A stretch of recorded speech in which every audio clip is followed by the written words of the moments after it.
Welcome to our Rolemaster Actual play session. Ain't No Place for a Hero is a campaign set in the world of Duyranaki, the continent of men. A gritty, cutthroat world where politics, sorcery, religion, and commerce are all intertwined and reign supreme. Treachery and murder both come cheap, and characters need to be both smart and ruthless to survive. We hope you enjoy our story, and, as always, may the dice roll in your favor.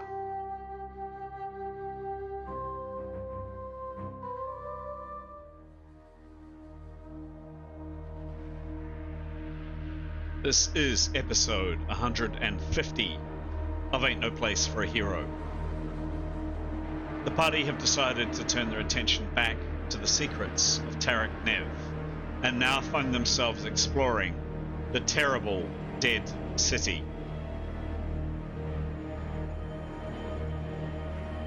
We rejoin our heroes, continuing the desperate fight in a confined tunnel under a ruined temple, with invisible foes in front and horrific undead robed figures behind a hastily created magical wood wall.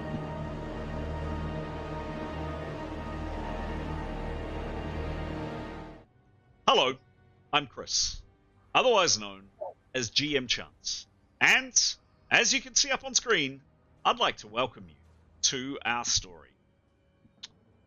The story that we're playing tonight, the tale that we're telling, well, you can see its name also up on screen. Ain't No Place for a Hero is our story. What are we playing exactly? We are playing a tabletop role-playing game. Specifically, we're playing a game called Rolemaster, which originates all the way back to last century, all the way back to the 1980s. I've been playing it since the 1980s and love it. As I frequently say, to tell a good story, you need protagonists, you need heroes. The name of this tale, after all, is Ain't No Place for a Hero, and here are our 8 heroes that are in play today. In a minute or so, I'm going to try to keep it to a minute. In a minute or so, we're going to turn over to the players of those 8 faces up on screen, and they're going to answer a character development question, basically fleshing out a little bit more detail about the character's background or past or likes or dislikes. Before I do, absolutely part of the show is a very big thank you to all of our supporters, all of the people that follow us online, whether that be watching our videos on YouTube or the various people that listen to our podcasts on various platforms. It really is appreciated. We get lots of comments and kind words, and people are just generally interested in our story, which is fantastic. Thanks very much. Strong encouragement to anybody who's thinking about it. We would love a click down below of either a like or a subscribe. It really does help our channel grow and help people like yourself who might be interested in stories like this. The algorithm, with a click from you, the algorithm is refined to help them find us by you. Okay, no more further ado, nothing more from me. We are starting with some character questions. The very first person we're starting off tonight is Giles. Giles, the mic is yours. Thank you very much, GM Chance. So the question I'm going to ask for Tarquin, who I play, is a ridiculous, good-looking and very young elf, is, I particularly like this question. If you could be any kind of cat, what cat would you be and why? So it's pretty clear to me, if Tarquin could be any cat, he would be a Lepidus psalidus, which is an ocelot. So why would Tarquin be an ocelot? Well, so an ocelot and Tarquin share many characteristics. They're kind of small and lithe. They like working in twilight. They're good at killing stuff and enjoy it, and often eat their kills. So do something with their kills, make the most of it. Unlike many cats, ocelots will sometimes kill for the sake of killing, not just for food. like ocelots. Interesting. Tarquin's a little bit of a solitary creature. So there are other Tarquins in the world, but happy enough on his own. And ocelots also have unique colouring. So Tarquin's physical appearance is somewhat unique. So in game terms, he rolled exceptionally well for his appearance. I think it is, isn't it, Chris? Appearance. Yes. Like ridiculously well, and got some ridiculous bonus for it. So which is lucky because this is a ridiculously good-looking crew. There's another important fact about ocelots. So they're lithe. They have an extremely good power-to-weight ratio. They're good at jumping and moving around. Again, a bit like Tarquin. And they have a bite force quotient of almost 114. So for their power and weight, dude, when they strike something, they strike it pretty hard. And certainly when Tarquin's feeling okay and not feeling like throwing up every time he moves, he'd like to think that was him. Whether it is or not, I guess, is a moot point. So yes, Tarquin, he'd be an ocelot if he could choose any cat. Great answer. And on that note, I'm going to pass over to Pete. Cool, thank you. It's very interesting. A nice question. I'll be answering the same one for both my characters. And cool answer. Thank you. So, I didn't look up breeds of cat because I don't really know them. But for Leif, I'm just to describe the sort of cat he would be. You know how there are those cats that have been raised amongst dogs and they act like a dog? That'd be Leif. That's the type of cat he would be. Sort of because cats don't tend to sort of want to relate to others. They relate to others on their terms. Leif's a pack animal, and that's the type of cat he would be. One of those sort of hybrid cats. And for Mythan, Oops. Yes. she would be sort of quite the opposite.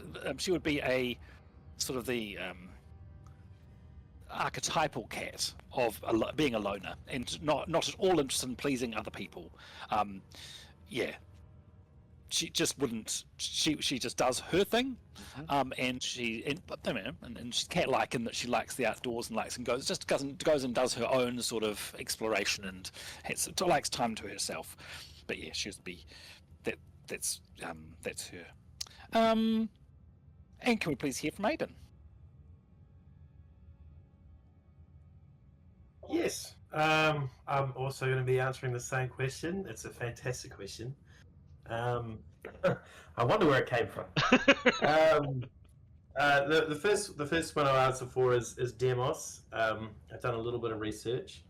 I think he would be a savannah cat, because they've got the longest legs of any domesticated cat in the world, and they're very elegant and very muscular, and the legs are a standout feature. And the personality is bold, maybe not so bold, energetic and intelligent, and they require a lot of space and stimulation.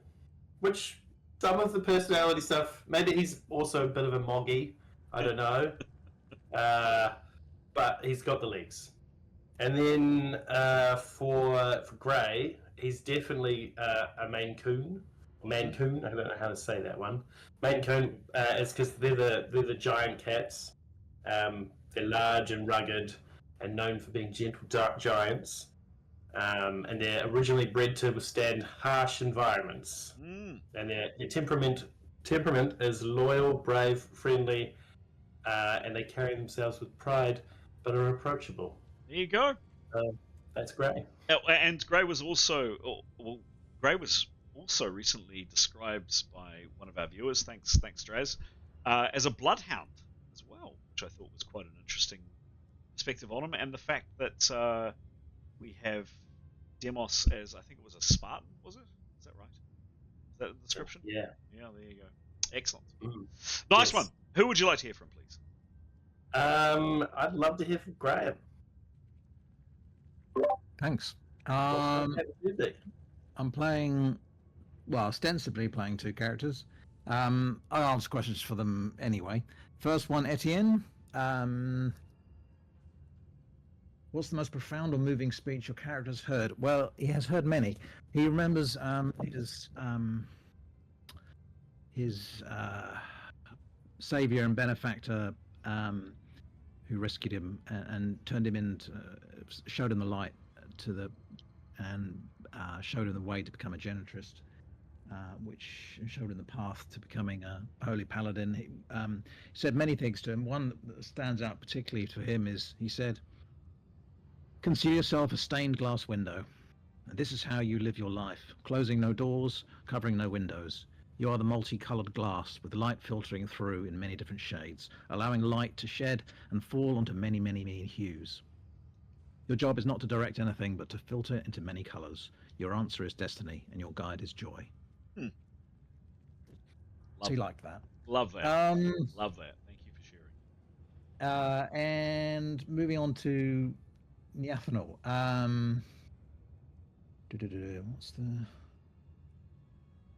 What is the most difficult challenge your characters faced in their personal growth? 3 things she has faced that have made it difficult for personal growth. One was a clasp that contained a demon. The second one was a teleportal one-way trip to death. And the third was a giant magnet. That's all I can say. All of which have severely hindered her personal growth. Yes, quite.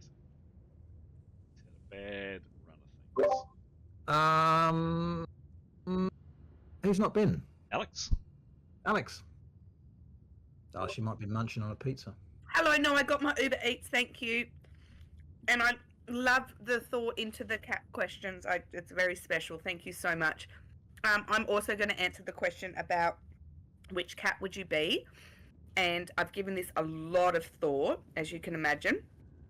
And I think Keros, although we've got our beautiful tabby Victory, and Victory is her own self, Keros would be a rescue ginger. Ginger cats are very renowned for their distinct personalities and devil-may-care attitude. But they're also known as Velcro cats because they really enjoy close contact with their humans. And they seek out attention and seek out connection with humans, anecdotally. She would probably be a female ginger. The males can be quite like chill and just whatever and just do whatever. I mean, cats do whatever they want anyway, but gingers particularly. But female ginger cats can also be a little bit more aggressive and irritable. Particularly towards unfamiliar people, or if they're being handled in a way that they don't like. So I feel that that's quite Keros-like. But, you know, despite this, they are very loving and they're very trainable to a situation. So she'd definitely be a rescue ginger cat and just very affectionate, friendly, go with the flow, but also sticks to what she wants to do. Excellent. Yeah. Excellent. Well, thank you one and all for the insights gleaned into your 8 characters. Gentle viewer, I was going to say gentle listener, but you can't see the screen, of course, gentle listener, but gentle viewer, there indeed are the 8 characters, and they are now named on the screen, if you don't already know them. Pete, we now turn to you, please, for a quick précis of what happened last time in the game. Aiden wasn't able to join us last time, but everybody else was. So we may need a little bit of filling in for Aiden, but otherwise, Pete, go for it, please. Oh, thank you. Great. So here we are in the U-shaped corridor. Last time we started, Grey started strong with we'd had sort of 2 avenues of attack on us in some ways. There were these, we think, 5 sorts of creatures that had been asleep or had been resting on these stone slabs around 2 sides of this U-shaped corridor. Thank you. There they are. They're arrowed out at the moment. Yep. So 3 on one part of the corridor, 2 on the other. And we think there had been sort of these shrieking beings that had been attacking us. Sort of all of us were being affected by them. And then there had been 5 undead, 5 other people who had been the people sitting at the table in the room we passed as we came down this corridor, and believe that they've believe it's those people, and they've walked out of their room and had started to come down the corridor to us and done a little bit of nasty work on us for a start. But the first thing that Gray did, which was fantastic, was put up a wood wall. You can see it right there, which in front of these 5 beings, these 5 walking undead zombies, we could call them, and hopefully, I think, seems to have had the effect that as they couldn't see us, their spells weren't effective against us. So we're not sure. So that was quite good to have that relief from those sorts of attacks for a little while, anyway. However, in that very first round of last time, the shrieks rang out again. I think it was 5 of them, and when you fail your resistance roll to the shrieks, and I think from memory that first one was like we had to all roll sort of above an 80, which was not easy. Was not easy. You lose 10 hits, and so that happened to several people. I think. So I don't know if anyone actually resisted that first one, but there were, I think, 5 shrieks during that round. There was muffled shouting from behind the wood wall, so that was interesting. I think that Tarquin and Mithan heard that.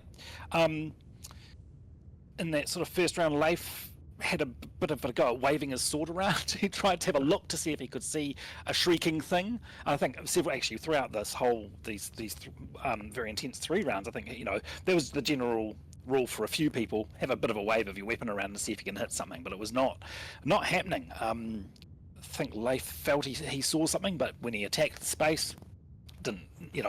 Nothing was there. Very fortunately, we've got a Genitrist, a Paladin, a Holy Warrior, whatever, and he has got, so Etienne cast his Repel Undead spell, and I think we heard 3 small whimpering sounds, is I think the way you described it, Chris. And so we weren't sure quite what that meant, but that was the comment, and so sort of, yeah, I think that the Etienne spell had an effect, which was needed, definitely. There was I think a round or so later, a bad crunch from the wood wall. So the 5 zombies, I'm going to call them zombies, don't know exactly what they are, found something to beat on that wall with, and it's starting to do damage to the wall. So a bit of a worry. So during that round, there were more shrieks that had happened, and so people lost more hits, and Demos wasn't feeling very well at all. He, in particular, moved back to the little room, the small room, the room with the pillar in it, with the skeleton chained up, and he actually even went into the back of the cupboard in that room. And I believe in the following round, the next time there were sort of shrieks that put him under 0 hits, so he collapsed and went unconscious. Rock Demos. The rest of us sort of started to move back. We sort of came up with a little bit of a plan to all move back towards this room a bit to give Kiros room. This is the sort of the very last round of last session. To give Kiros room to do an area of effect spell, Cold Wall, down that corridor where Chris is pointing, and it has a large area of effect, a 20-foot radius. So, and unbeknownst to us, I think it was only Kiros who spotted them. She hit something, but she doesn't sort of know it. But I think she spotted 2 creatures, but we didn't know that. But yeah, I think that's pretty much where we ended. At the end of that round after. Yeah. Perfect. Cool. Thank you, Pete. So just a quick update on where characters are. Keros here, Leif here, Etienne here. As mentioned, poor Demos is collapsed here, is unconscious. Mithan is in the doorway in between this closet and this room here with the pillar. Tarquin is here, and then finally Gray is here. That's pretty much where we begin. There's one thing we need to do for Demos, an old injury that needs attention. But before we do that, any questions from anybody? And Aiden, conscious you weren't here on Saturday, on Sunday, so hopefully that was enough information to fill you in. But any questions from you or anybody else? Nope. Okay. Cool. So, Aiden, as mentioned on the WhatsApp, when you get a severe injury, you need to roll to see if there is a permanent affliction that you have. If you remember when Keros was brought back from the dead, she had to roll, and she ended up getting some really horrible results. There was a reason for that, because Keros had just been dead for a few days. Her constitution was basically 0, so she pretty much failed every single roll she made. In your case, Demos was badly injured by the spine critter, who was, if you remember this complex, who was upstairs. If you remember, you came down some stairs here.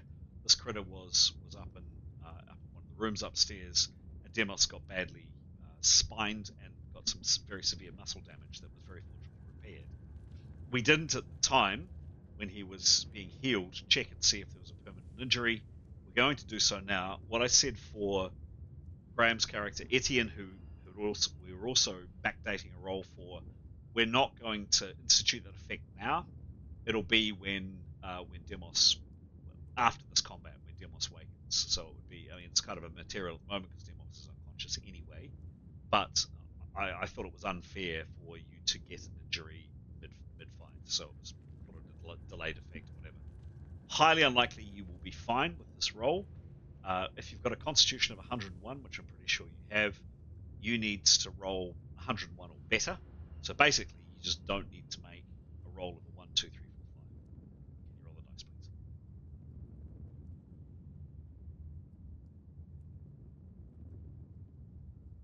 please? 57. You are 100% fine, not an issue. Very good. Very good. Whew. How can I do my wee? Where's my wee? No, it's not going to. Oh no! Damn it! Oops. It's dumb. I just disconnected. Click the wrong button. Too many buttons up on my screen. What I was trying to do that.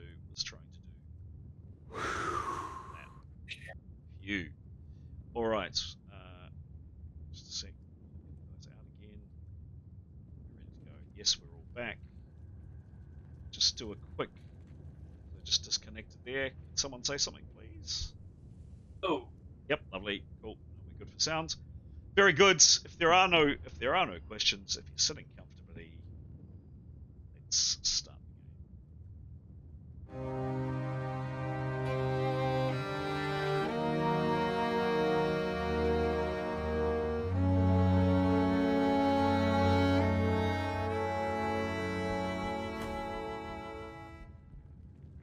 Not surprisingly, we are going into rounds. Played only 30 seconds, 3 rounds last time. We're now into last session anyway, on Sunday, round 4. We are off. And we're rolling.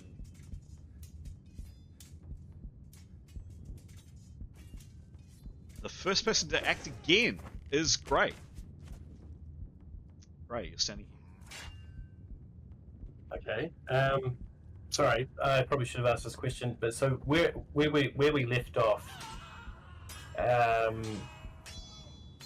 think Keros had just killed some people that she couldn't see, or she just struck some people that she couldn't see potentially. You think so? She cast an ice ball down here, and she shouted out, "I see flying dead people." And she pointed up. Down here, although would Gray be able to have seen her? Not from where he's standing. He would have heard her though, right? He would have heard her, sure. He would just want to make his way to investigate. I don't think he would probably do anything just yet. He'd just want to be able to have her in his vision so that he can, I don't know, just see if there's any dead people swarming above her.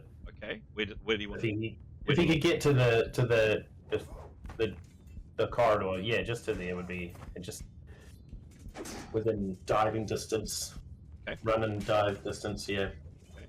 Don't forget, having to push past people, you generally push past one person and around.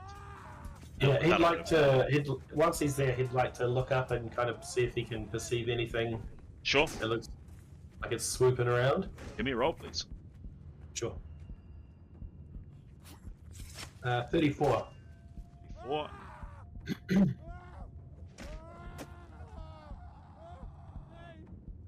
And as perception, please. Is 49? 49? Yes, 49. he can't see anything other than the final ice crystals kind of beginning to settle a few seconds after Keros just blasted that area with cold. There is ice and cold down there, but apart from that, Okay. nothing else. Cool. Moving on. I'll be ready. Etienne is next. Really? Wow. Okay. Amazing. He will prepare another round, Okay, which will be 3. So I'll give him a plus on the spellcaster. sure thing. He's got 10% action at the end of it. Is he moving or speaking or doing anything else with the 10%? He'll do a quick perception. Sure. You're on. Love it. Yep. 72. 72. Not terribly good at this. Roll again. Oh, good.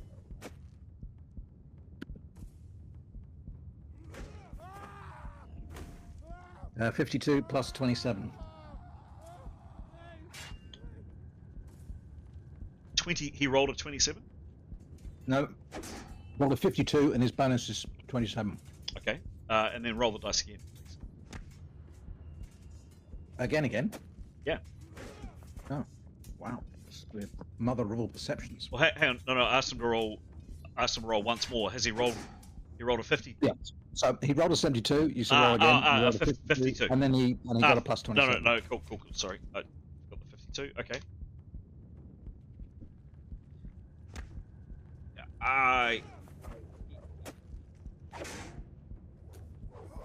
Yeah. With the roll like that, you see maybe just the slight outline of something. Maybe it's a wisp of smoke that gets in the way of an object. Maybe there's residual ice crystals, but you can make out Etienne. Really should do this in the chat, but I am going to type this in because with this action, you've only got 3 words. So give me 1 second, and I'm going to type it in.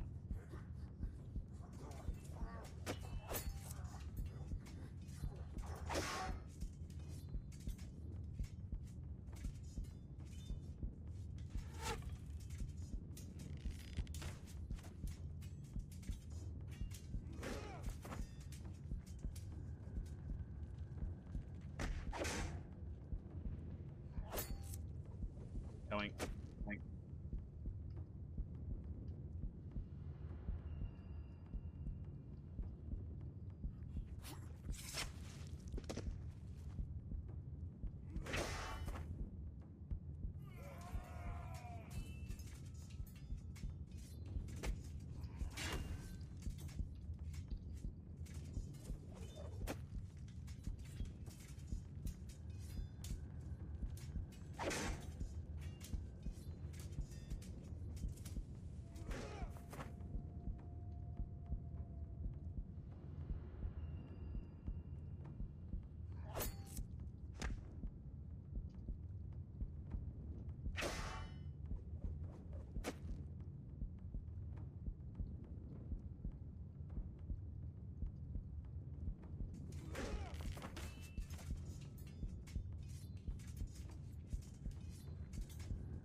Bang.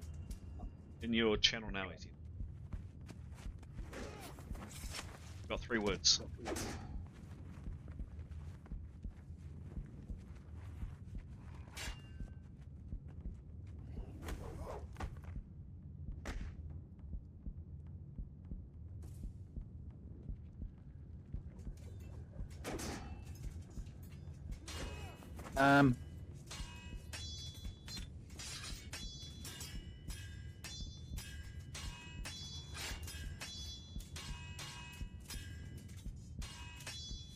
And in terms of what you see, the image that Giles shared in main game chat is a pretty good approximation.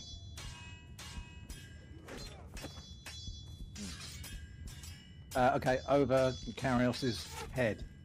Exclamation. Cool. Done. Point if necessary. Done.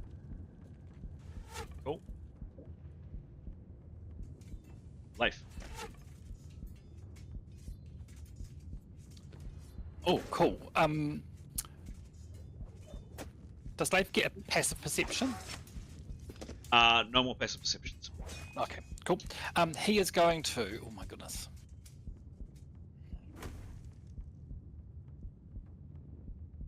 Can I ask? I don't know if you can answer, but the difference between if he does a perception and sees something, what will that? How that will affect his attack? What's the minus if he doesn't? If he just waves a sword in the general area above Kuros's head, that'll be a minus of. Is that a bigger minus? Yes. Than 30%? Yeah. Okay. So better to do a perception. Cool. He will do that, please. He will do a 30% perception, looking specifically for. Yeah, over Kuros's head. Give it a roll.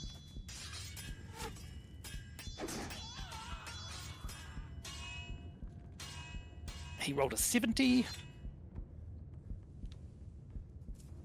And what's his bonus, please? 57. Doesn't see anything. Okay. He will have a go at doing his.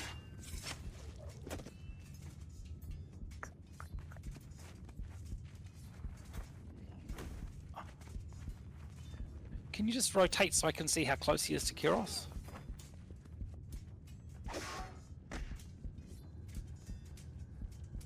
Yep, cool, thank you. He will use 10. I'm just going to make sure I'm noting this down.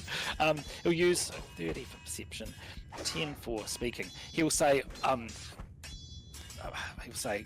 about another cold ball, including above your head to Kuros. He will move back a little bit to give her, and if he can hold his then 60%. To make an attack, based on what?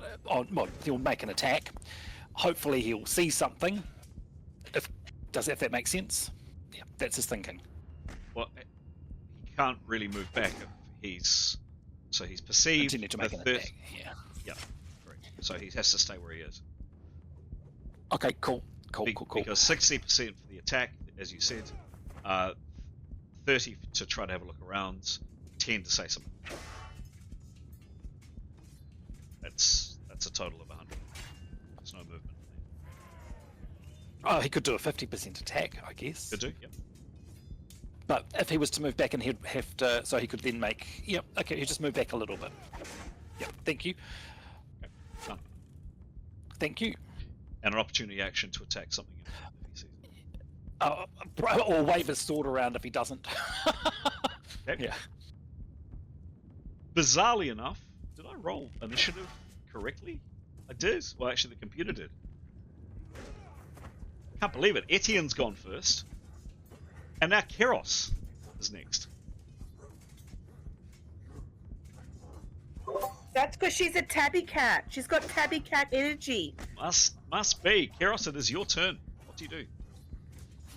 She would like to rinse and repeat, making that cold ball attack 20 feet, not hitting anyone, going down the corridor and catching all of the flying critters to their death. So down exactly where she did before? Yes, please. Exact same. Cool. Give me a roll. Now,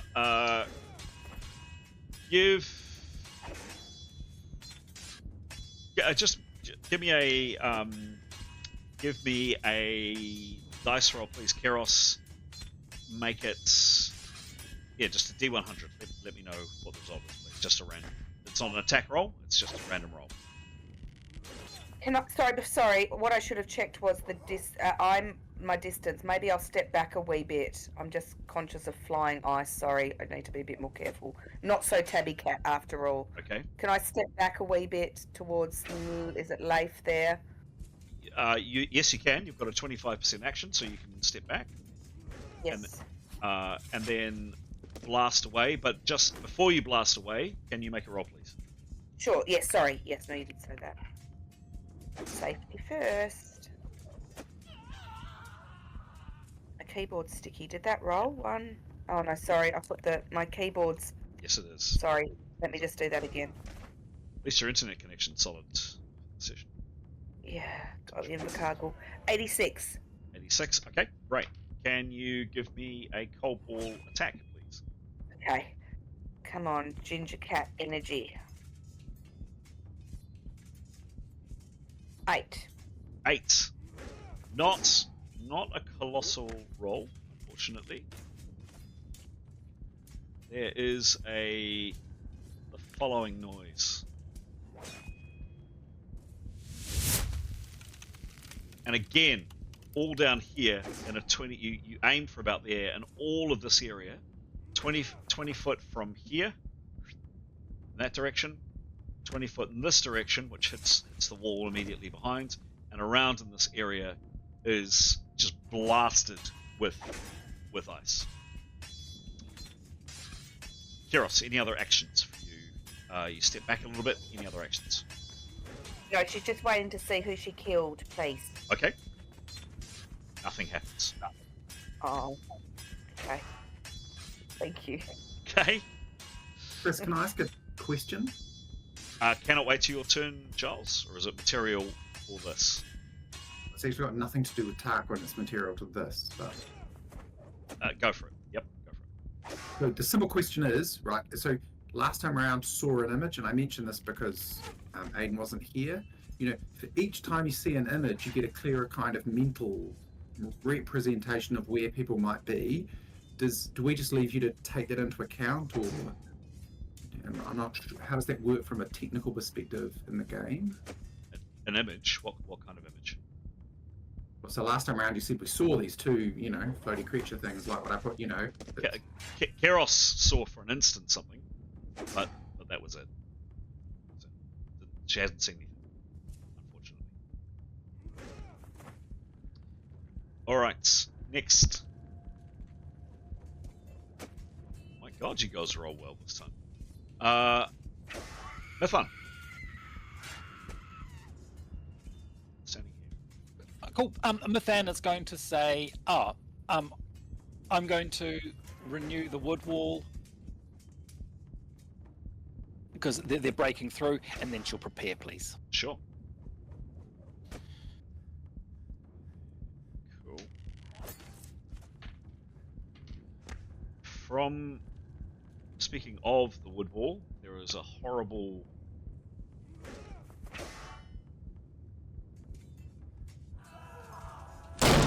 noise and another horrible noise, and then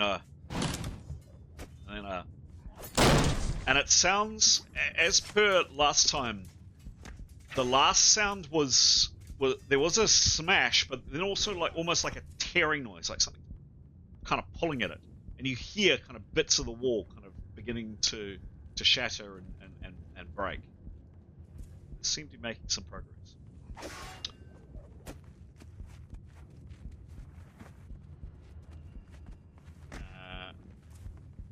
You also distantly hear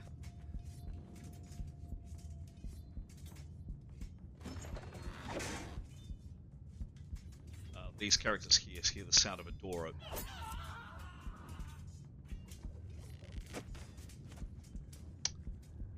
Moving on. Tarquin is left next to Act. Okay, so he is going to, I don't know, it's difficult to tell, he's going to prepare, and then with his 7 feet of movement and a look down from the top might be helpful, Chris. I mean, essentially what he wants to do is get in the position where he can kind of either shoot down the line or he can shoot up through the wood wall with this.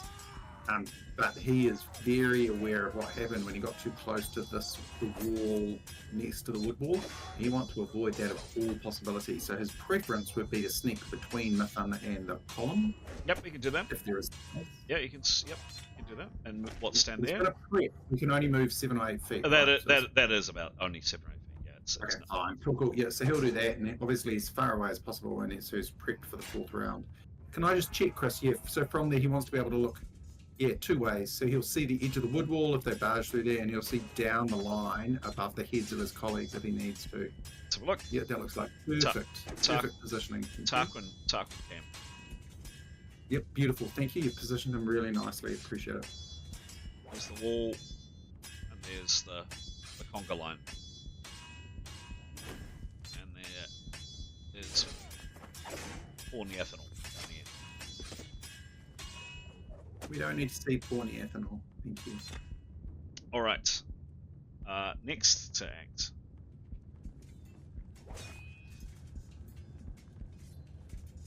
You, Tarquin, Grey, Mython, perhaps others. Yeah, I guess you all probably hear the sound of kind of barking orders or voices on the other side of the wall, and again, the sound of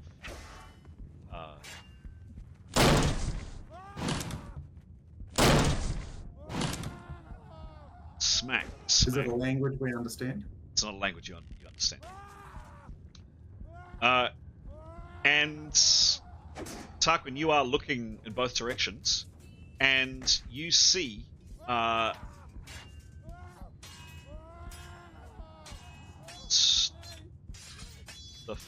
following. Is anybody else looking at the wood wall?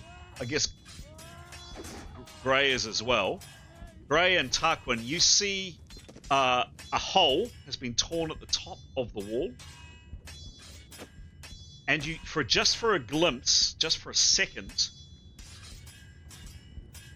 yes, I'll put it in both Tarquin and Grey's. No, I won't. It takes too long. Grey, Tarquin, you see, and perhaps Mython as well from your angle, maybe not. You see this horrible black end of a tentacle pulling away part of the wall. It's this tentacle that's just ripped down the very top of this wall. The hole is not big; it's only about yay big. But yeah, a tentacle has come through. It's kind of, some of the suckers have yanked away the top of this wall. The tentacle would be quite thick, about that big, and black, slimy looking. You only see it for a fraction of a second.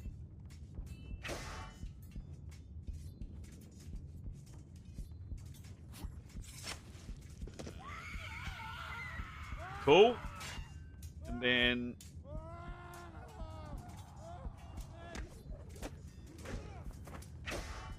next.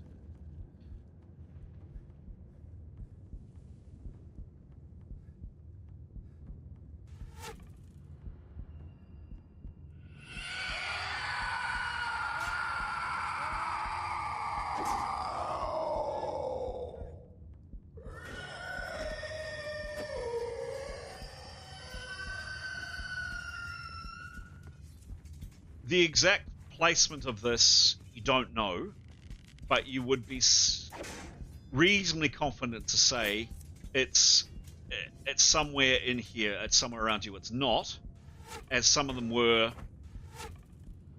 down here. You think that horrible noise is somewhere here, and this does affect all of you, I'm afraid.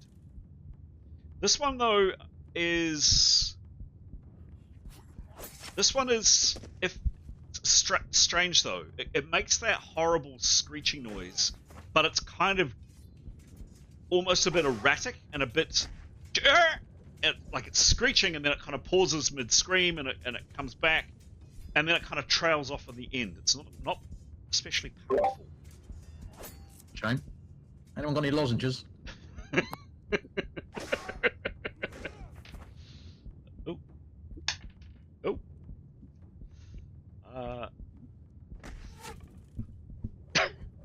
Need spectral strepsils. That's it.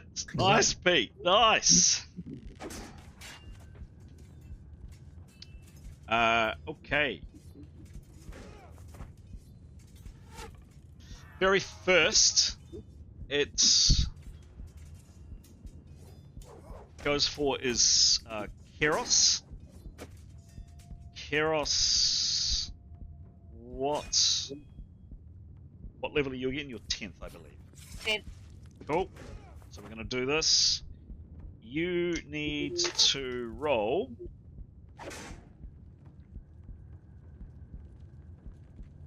You need to roll better than a -71. Keros.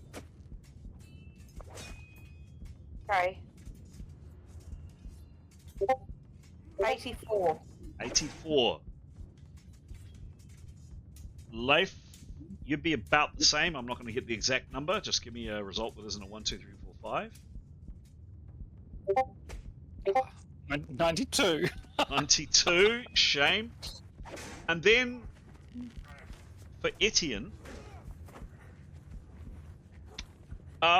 just no effect. You hear it, Etienne, and it's horrible, and it's vicious, and it's nasty, but it just doesn't even come close to you. You're just not interested in it. No, it's too feeble. The sound just doesn't affect you. Gray, you need to beat something in the negatives, so give me a roll, please. That isn't a 1, 2, 3, 4, 5.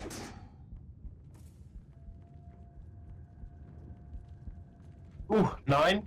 9. Dicing with death there, Gray, but it's not. It's sufficient. Tarquin, the same, please. 51. 51, you're fine, and then finally Mitha, the same. Yep, 57. Cool. Could I just get a sense of these three characters? What and where are you principally focusing your attention? So Tarquin, where are you? You've got a view in both directions. Gray, where in particular? Are you mainly focusing down the corridor and above people's heads, or where are you particularly looking? Well, he was definitely looking above people's heads, but I think if he'd caught a glimpse of the black tentacle, he'd probably be a little bit focused on that. Okay. Okay. He doesn't like tentacles. Okay. And Tarquin and Yeah, Etienne. like the ocelot, his vision is good everywhere, but yeah, he's looking at the wood wall, Okay. and tentacle and what's going on there. Cool. Tarquin and Gray, and again, this is just simply to keep things rolling. You see something come through that hole. The hole that's been torn by this tentacle is modest, so it's only about that big. You see the following, and I'm sharing it with everybody, but it's only these two characters that see it. You see this.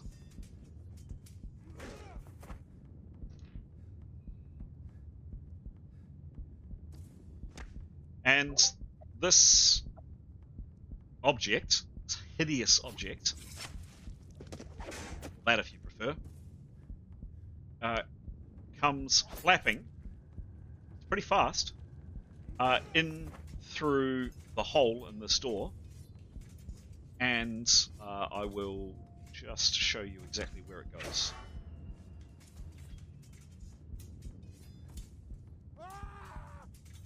Just again, what it looks like that. Just take me a second or two to do this. Go there.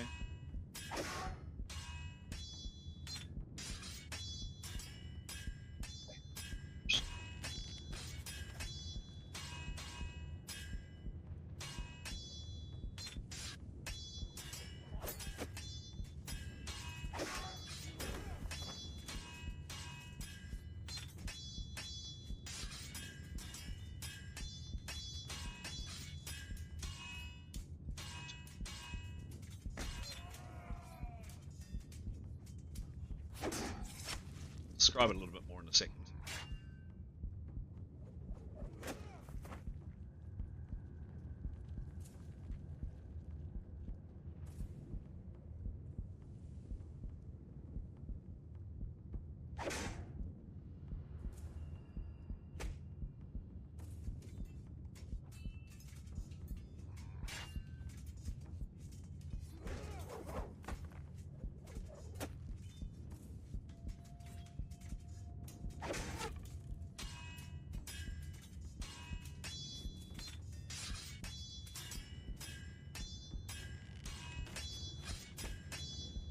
Okay, so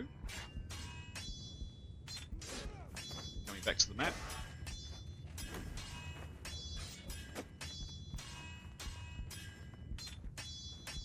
Ray and Tuck, when you see this object, it is about the size of a human eye, so the image on screen is a little bit larger than it would be in reality. It's up at the very top, it's up quite high, and it comes in at some degree of speed, comes to here, and then moves rapidly to about here. And all characters now see this flying. Just lighten it up a little bit.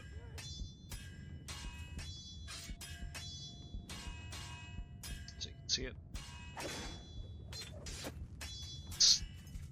Just make out it there.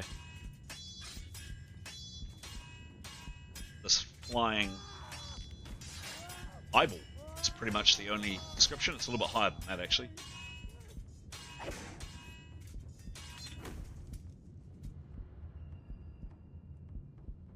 And all characters in this conga line, at least, have been made aware of it. And it's spinning as it's moving down the corridor. It moves quite fast.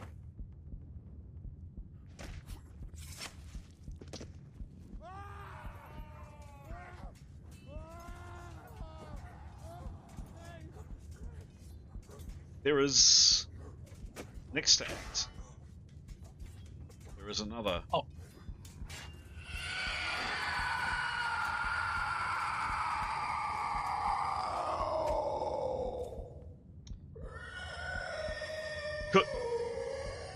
Could you have hit it, Leif? No, you couldn't have in that time. Moving too quickly. If that was what you were going to say with your opportunity action.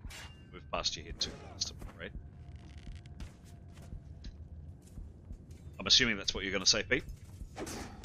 Absolutely. Yeah, Yep. yeah, thank you. Sorry, too fast. Goodness me.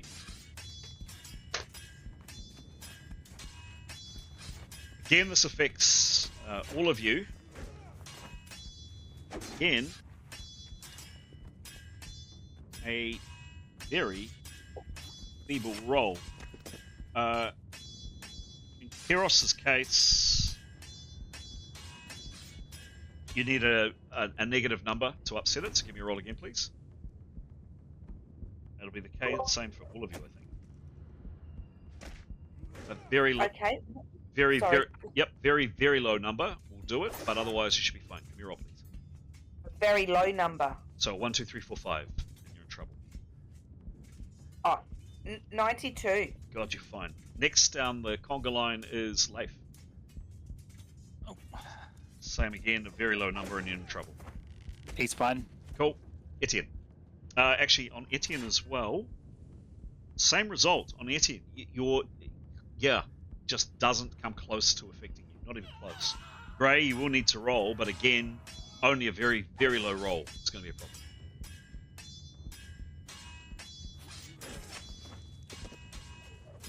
a problem. 94. Not bad. Another 90. Tarquin, the same, and Mithun, the same. Only interested in low rolls.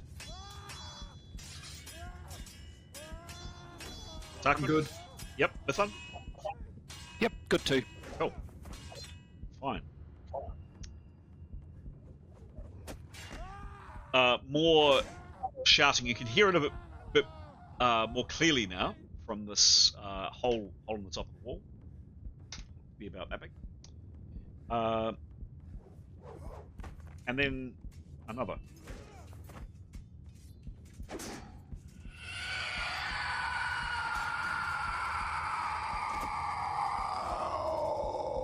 Where are these screams coming from?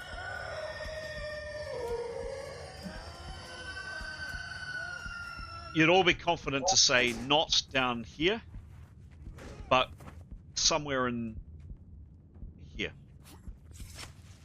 in that area. And the roll, I've rolled poorly twice in a row. Okay.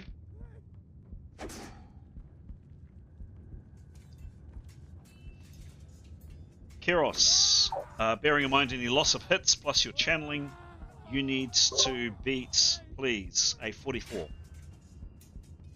Okay.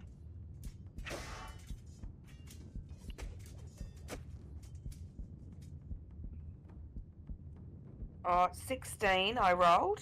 16. Keros, you take another 10 of your precious hit points, and you slip below 50%. You're now on 31 hits.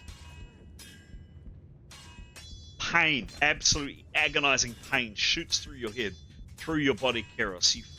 You feel terrible. Next is Leif. Leif. Sorry, how many did I lose there, GM? 10. So I'm on 11. No. You're on 31. 31. You were on 21 when we started playing. You just lost 10. Leif, you're on level 8 or 9? 9. 9. You need to beat a 47, please. Whew. Don't know if that's going to happen. We all used up all our good rolls last time.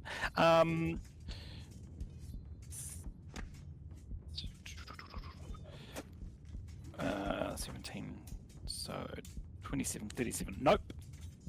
7, and you do get the plus 10 from Etienne, by the way. Yeah, I calculated that in, but Cool. yeah, no. Sorry, Leif, that's another of your precious 10 hit points down. You're now on 119. Okay. Next is Etienne. Etienne, now you do get your plus 15 as we talked about, because this is channeling.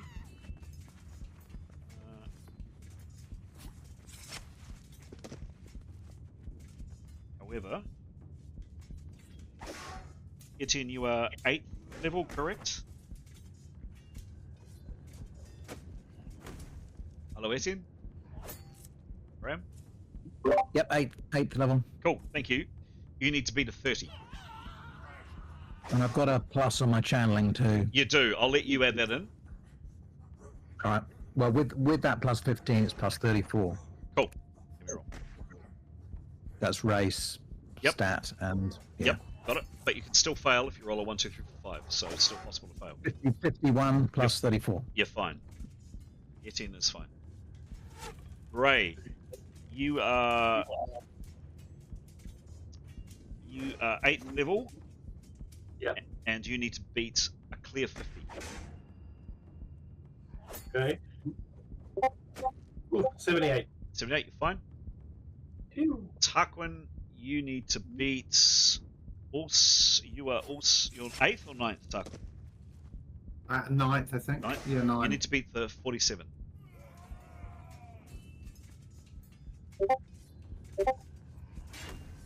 Ooh. Okay. Sorry, what do I need to be, Chris? 47. So he gets 47. Okay.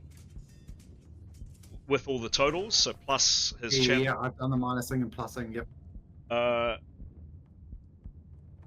To resist the target's RR must be greater or equal, or greater than or equal to the number given above. You're fine, Tarquin. You're fine. Greater. Sometimes I like Rolemaster. Sometimes you like. Not often. Not but often, but sometimes.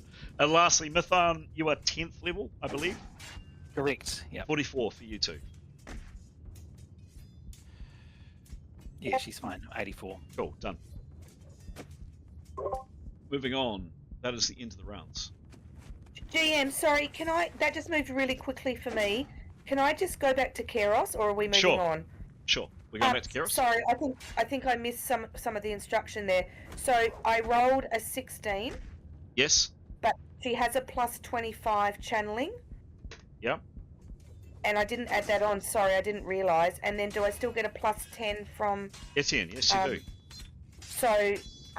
51. Does that... Yeah, sorry about that. I got really confused there. I'm gonna allow it because I haven't actually clicked initiative for the next rounds. What do you think, team? Yes or no? Thumbs up, thumbs down, go. Thumbs up. Thumbs up. Yep. Thought you might say Oh, that. thank you. Sorry about that. I got confused. Okay. And Leif was going to do his little wave, yeah. sort of above his head attack, if that's all right. Sure thing. It's worth. Go for it. Give me your wave. He'll be doing it above. He'll sort of turn around to do it and do it. Yeah. Okay. Yep. So give me a D100, please, Leif? 23. 23. Okay. Yeah, give me a roll. 51. 51. And that's with 60%, so if you can... 50%. Yep. 50%, yeah. Yes, I'll be 59. 9 with your longswords. Yes. Cool. No, your longsword just doesn't find it. I'm sorry. Yep. No worries. Thank you. That is the end of the rounds. We are rolling initiative. Good rolls from you guys.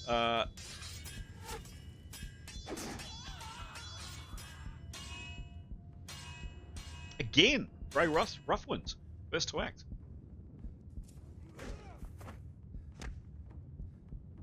I think Grey he's probably a bit concerned about the shrieking, so he'd quite like to put up a wall.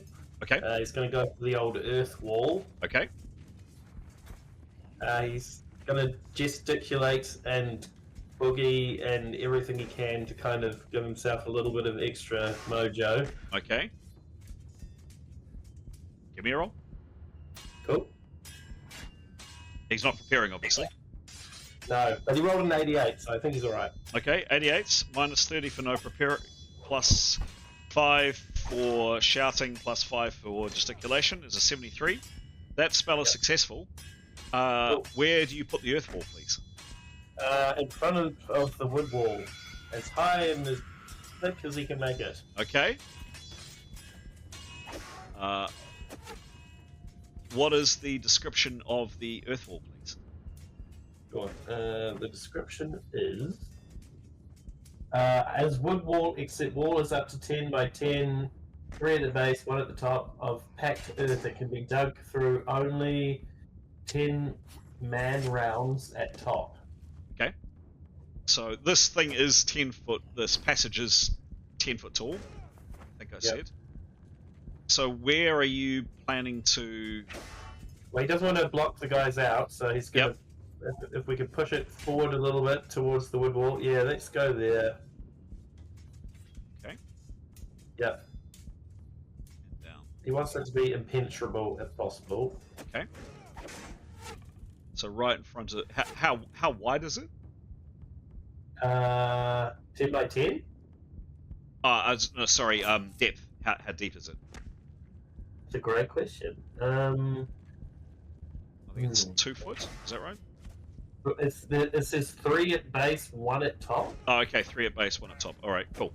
So, yep, you wallop a wood wall. It just, an earth wall. It just appears suddenly there.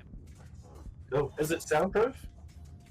It would dampen the sound a little bit, right? Sure. Yeah, it would definitely dampen the sound. Sure. Yeah, great. Cool. Nice work. There's now the a wood wall that's mostly intact, and then a completely intact earth wall. Wonderful. Excellent. Good job.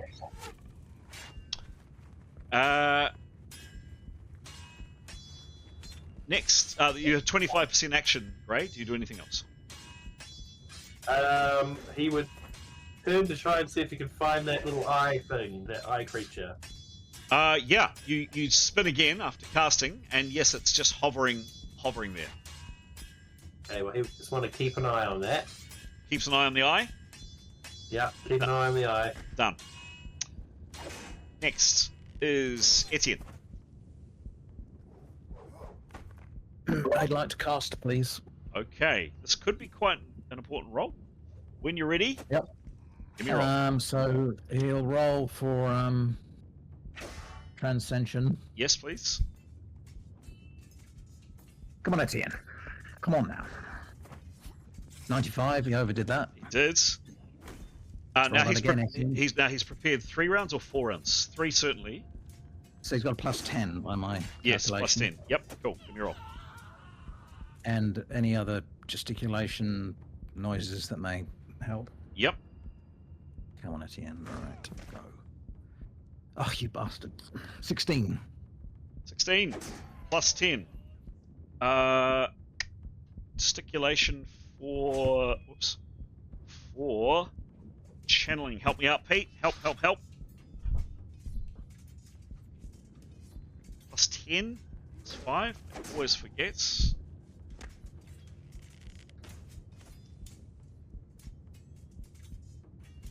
Pete. Oh, you're going up for it as well. Let's see if I can find it first. Oh, sorry, I was on mute. Yeah, plus 10 and plus 5, I think. Let me just. That doesn't sound. Let me just double check. So gestures is plus 5 for base attack. Yep. And then incantations is plus 10 for base attack. Yep. So yelling and shouting is always plus 15. Sorry, gesticulating and shouting is always plus 15. Got it. So plus 15 to that roll. Cool. So that's a result. Oh, does he get a base spell, Graham? I don't have a base spells skill. No. Doesn't. He So doesn't. I don't. Does he not get it? He doesn't get his intuition bonus, right? No. No. Some characters get, or some professions get base spells. Some don't. Okay. So that is the roll. What do I want to do? I want to do this. Where is my dice that I need? Too many dice. Too many dice.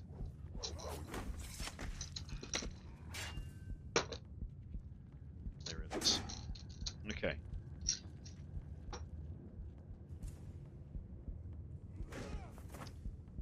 Now this affects for how many levels of undead? Is it 5? I think. Spell description is 5. 5. 5 points of undead. Yeah. 5 points of undead. Great, thank you. 5 points of undead. All right.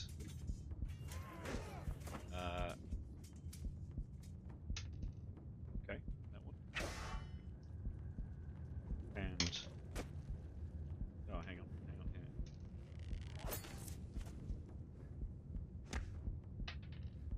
Ah. Okay. Ha! He says. So that was the result. What level are you, please, Etienne? 8. 8. Cool. Okay. It needs to be that.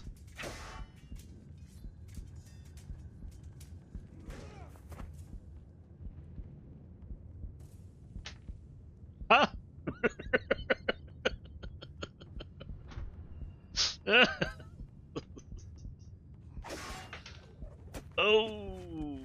Okay. Oh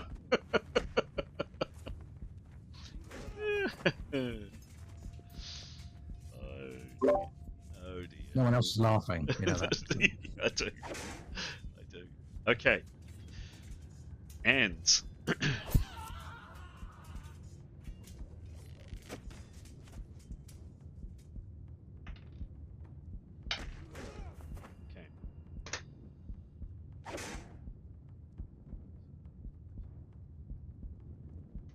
Wow.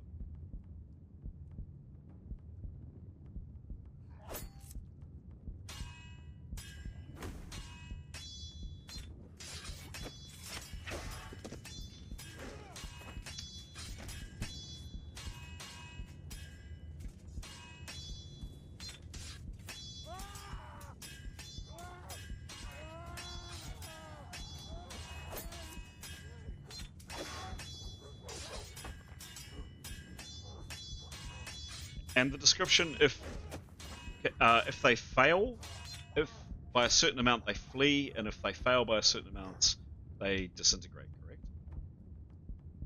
correct? Yeah. So if they each target, if they fail by 50 or less, it will flee. Yes. If they fail by more than 50, it disintegrates. Got it. Thank you. Got it. Thank you very much. Okay. Nice work, Etienne. Cast the spell.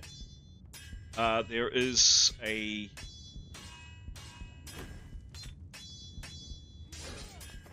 blinding. What did I use last time? This.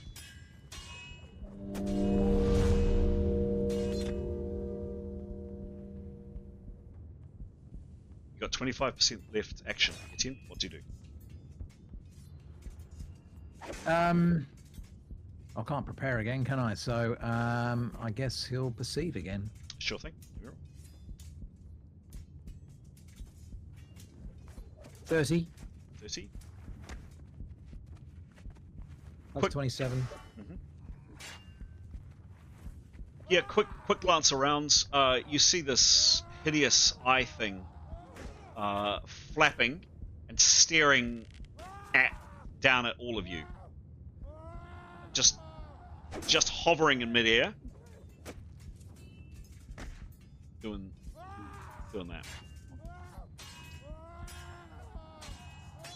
Next is Leif.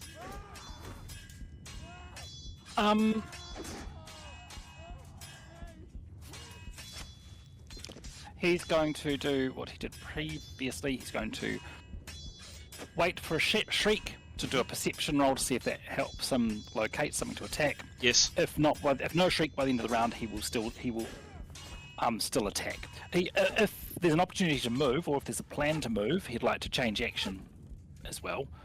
But otherwise, attacking the air. Yeah. Okay, so he attack. Okay. Should kind of limit the number of opportunities in an opportunity action piece. So he attacks the air, basically, if he doesn't see to hear anything. Got it. Keros.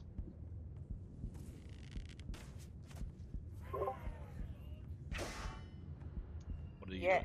What are you doing, Keros? Where's the spinning eyeball? Here.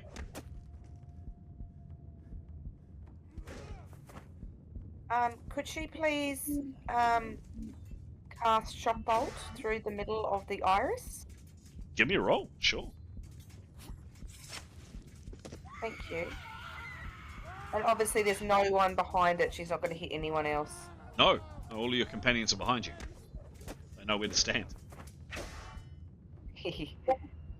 47. 47. And her skill Yep. is 110.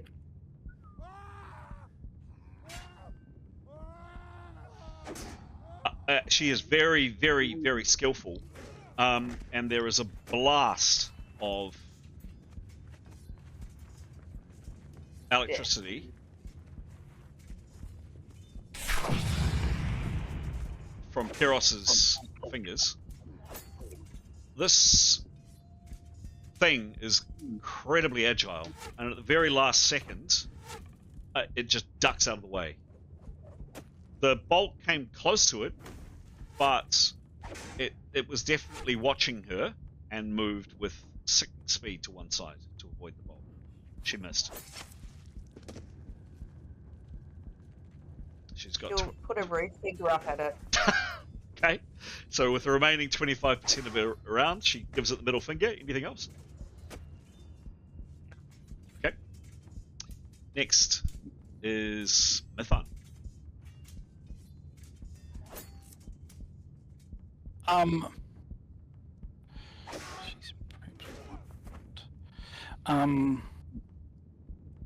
Sorry.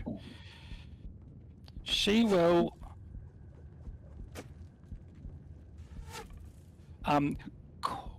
call out. Are we going to? Do I need to move? Basically, and then she will either, depending on a response.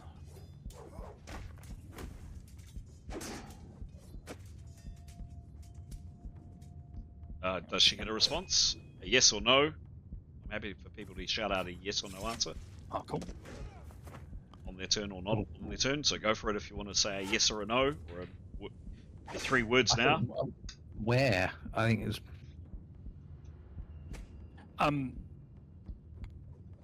Yeah. Away from the shriekers. That's what she'd respond. Yeah. No, I don't think it would really make sense.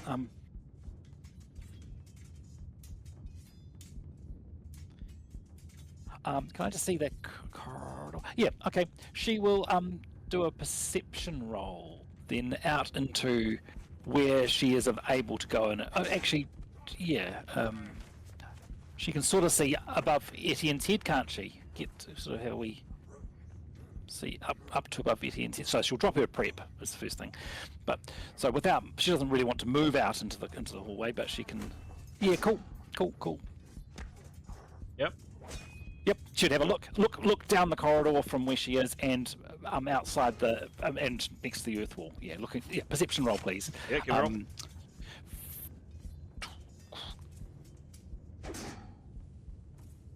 Yep.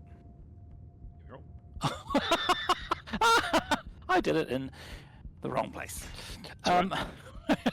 D100. 93.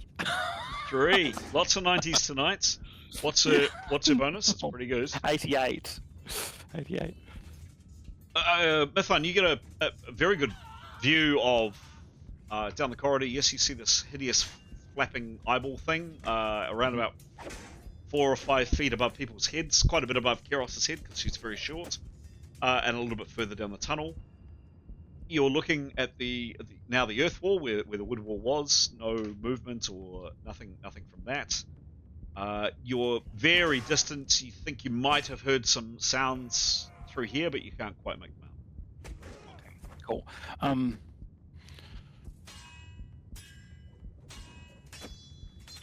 Actually, that was Tarquin's view we were looking at. She's here, remember? So I was probably a bit generous with that. So should have to have taken a step out to one side of the pillar or peep around to do that. Whoops. Damn it. Yep. Just lost my fun. So yeah, she'll. Can't see that. She can't move here.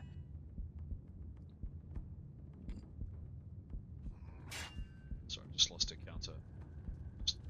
There she goes. Yeah, where do you put it, Pete? Oh, sorry.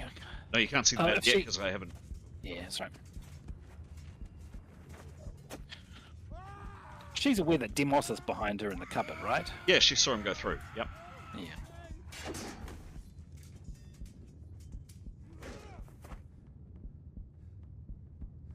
So she couldn't have seen what I described from there because it was actually from Tarquin's perspective.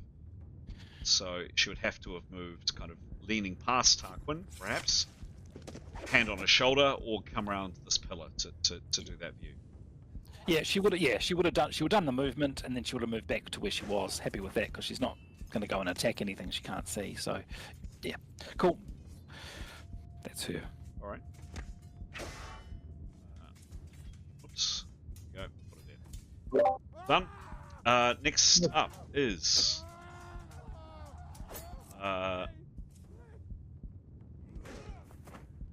Tarquin. So can I just check, Chris, and this is going back like 40 seconds, so Yep. definitely within Tarquin's like immediate memory, but outside of my immediate memory. Yep. just about Yep. 4 hours. Did Tarquin see Neathanol get sucked by the big, large magnet? You didn't see it. No, the only person that actually saw what happened to Neathanol was here. What did happen was Neathanol had 3 words which he shouted, and I have mused on this. Would characters in this world know what a magnet is? Anyway, she shouted "magnet death" or words to that effect. It's kind of moot now because she's already shouted it. Would Etienne have had time to have said what happened to Neathanol? I can't remember. Did he, Graham? Oh yeah, he passed that on, definitely. Okay, so he's aware. So to answer your question, Tarquin didn't see Neathanol get pulled violently into a room, but he's been told that she did. He hasn't seen the room. Okay, so he knows that at this corner, right, something very bad happens to Neathanol, right? She vanishes and bad. I think he would. We were all present when we were lined up in the corridor. Yes. And Neathanol turned the corridor. Yes. And you knew that we were waiting for her. She creeped forwards, and after time, and Etienne wasn't doing a running commentary, but after some moment, as she walked down that corridor, Etienne explained that she'd been picked up and dragged through, smashed through the door at the end of the corridor. Okay. So there's something about being at the end of this corridor that equals death or a And very then bad Yathnos outcome. said death magnet. Yep. And Etienne explained that from that he assumed that something attracting metal had pulled her through the thing. And given that, of course, you know Niathon doesn't wear armor, right? Great. So she only has an amulet and what's in her pack and a sword, right? And that still pulled her And through. earrings, right? She doesn't wear earrings, but yeah. But yeah. Great. That's super helpful. Thank you very much.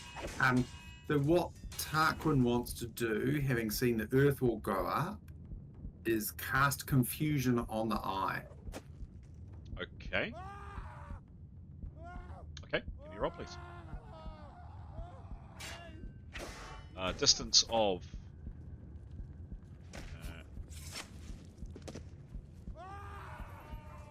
can see it, as we just determined. Range of 31 feet. Well within range. How long's it And he rolls 70. 70? Okay, Prep for 4 rounds. sure thing. Description of the spell, please.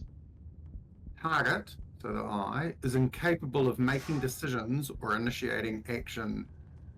May continue to fight current foes in self-defense. Okay, cool. Excellent. Okay, he casts that spell. Spell definitely goes off. Really good. I'll just make a quick note of that. And I think with his other 10%, so this is the third time he's used the spell. He's got 75%. Oh, okay. Preparation is 90%. Casting a spell is 75. So he has 25%. Yes, he's got 25, right? 25 left. 25. So he's going to use his 25 to say to the team, Yep. I cast confusion on the eye. Mhm. As far as I'm aware, the spell has gone off. Mhm. It prevents the target from any action other than essentially continuing an attack in self-defense. This target appears to have no self-defense. Maybe the eye is less important. You know, keeping an eye on us. He will tell the team what he's done, basically. Cool. And he's going to use this time too to kind of shuffle up the conga line and ask, you know, where are our targets? I think that's what he'd want to know. So he moves So, up. you know, can he help Moves up to here. in attacking other targets? Yeah. No, he will not. Absolutely not. He'd want to sneak in behind Grey. Okay, Way so too close to the wood wall. so If he can't get through or past there, he'll stay where he is. okay, Like, so that wall scares the crap out of him. yeah, cool. So that the counters won't allow it, but you can press your body up right behind there. Assume that Tarquin is actually standing there. Cool. And he will have explained to Grey that whatever's behind that wall sucks your life force. Cool. Okay. He's scaredy cat. Done. Very good. Ocelot, but also scaredy cat. Cool.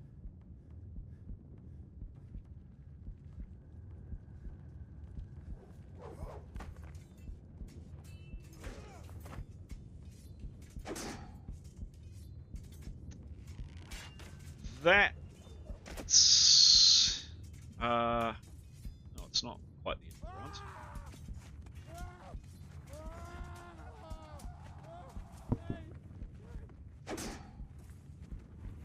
So the sucker moves down. Oops. Damn it. Ah. Just need to lighten this a little bit. Just...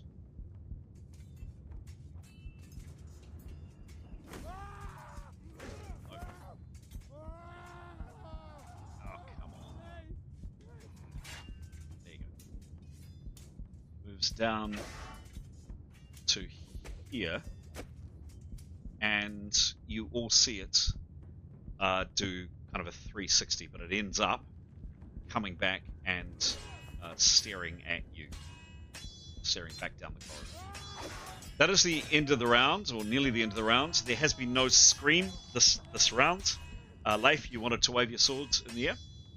He would do his Yep, he'll do his perception, please. Yeah, sure thing.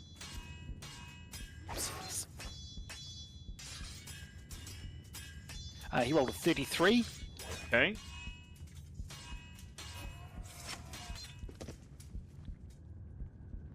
Cool. And what's his perception bonus? 57. Doesn't see anything, I'm afraid. Cool. Can I just check that he hasn't been waving his sword in vain? I mean, if there was something up on the ceiling, he would be able to be hitting it with his height and his longsword. Ceiling's relatively low. It's about 10, maybe 11 foot. It's certainly 10. It's 10 foot here, where the wood wall and the earth wall have gone up, because that's in our cannon. The height of the ceiling varies a little. It would be between 10, 11, maybe up to 12 foot. It depends. Directly above him, it's about 11 foot. He can reach with his longsword almost to the ceiling. He's quite tall, isn't he? 6 foot something. He's 6'3". Yep. About a 3 foot long sword. So yeah. So not okay. Yep. He'll just making sure all these attacks aren't like stupid. I mean. Yeah. I mean, he's literally just waving it around in the air, hoping. Essentially. So on that, can you please give me just a random D100 roll? 80. 80. Okay. Cool. And then give me the attack roll, please. Oh, I bet it's going to be low now. Yep. I think I wanted them reversed. 13. 13. Slashes the air. Doesn't hit anything. I'm sorry, Pete. Yep. No worries. That is the Cool. end Thank you. That is the end of the round. Next round. Into the round. Boom, fire. Boom, fire. Rolling initiative.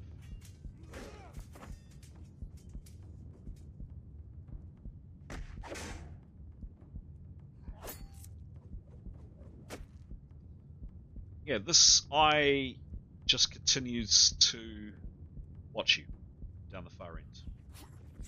Now hovering right there. And it does occasionally turn down towards Neathanol, and then it turns, but it mainly faces you. It moves quickly. Leif, you're first to act for a change.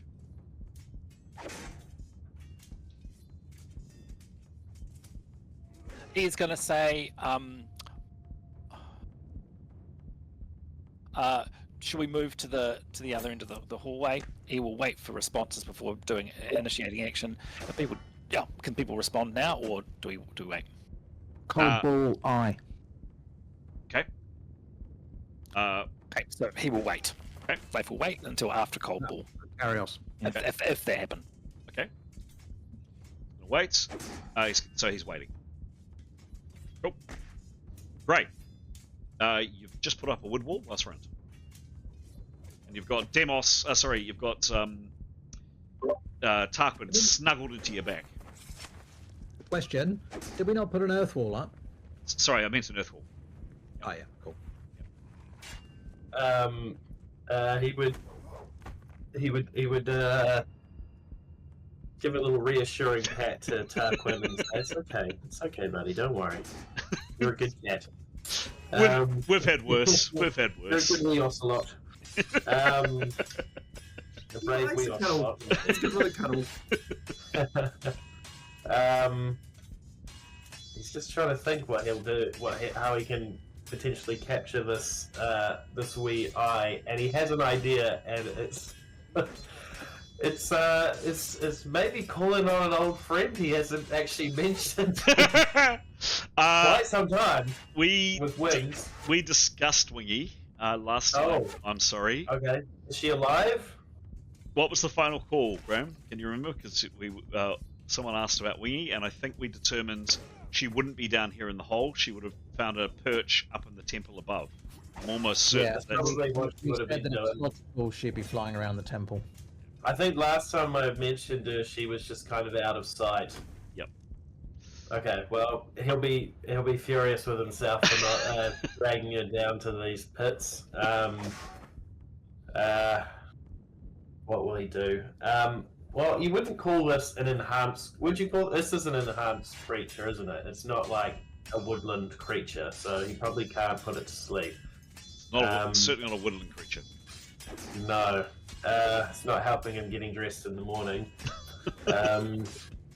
What is I think what he'd probably do is his best shot would probably be his crossbow. So he's going to go for his crossbow, unless I don't think he would touch Jamie Lynn. I think you don't touch another man's weapon while he's unconscious. So he's going to go for his crossbow. Okay. Yeah. So light crossbow, you can load a light crossbow in 2.3 rounds, or if you hurry with a negative 30 to your attack, you can load in 1.2 rounds. Cool. He'll do that. So lights, so he'll get negative 30 to his attack, but he will load.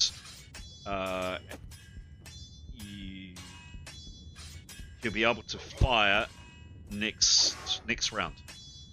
Yep, he'll go for it. Cool, done. All right.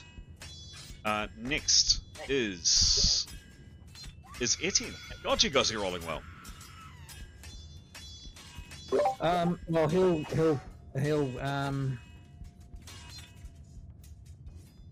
he will prepare. Okay. And push himself up against the wall on one side, allowing anybody who wants to pass to pass. Okay. Okay, done. Thank you. Mython. Mythan will wait as well. Okay. Very distantly, definitely muffled, you hear a... It's not really as muffled as it should be, but...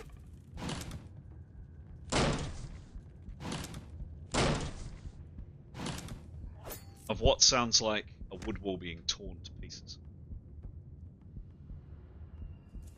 Or being damaged at least.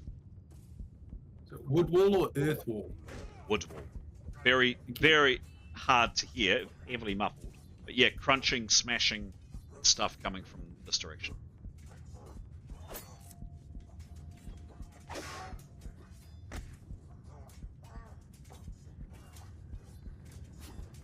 Tarquin is next.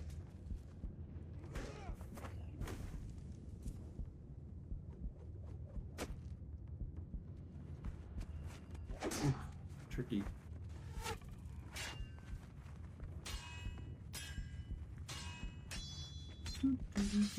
I think, apart from giving Gray a cheeky cuddle back, obviously,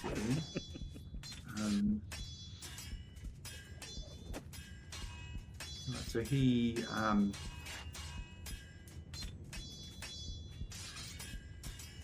probably have an opportunity action, and the opportunity action will be looking up. If for any reason one of these flying shrieky things becomes apparent, he will cast confusion at it. Cool. And if no one does, he'll do nothing. Okay.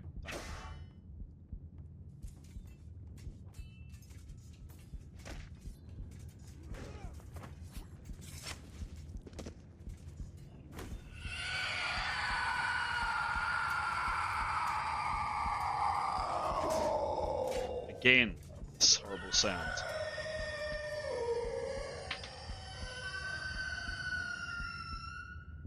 Good news is I've been rolling several times for these critters, and that was a 26. So, yeah, not great.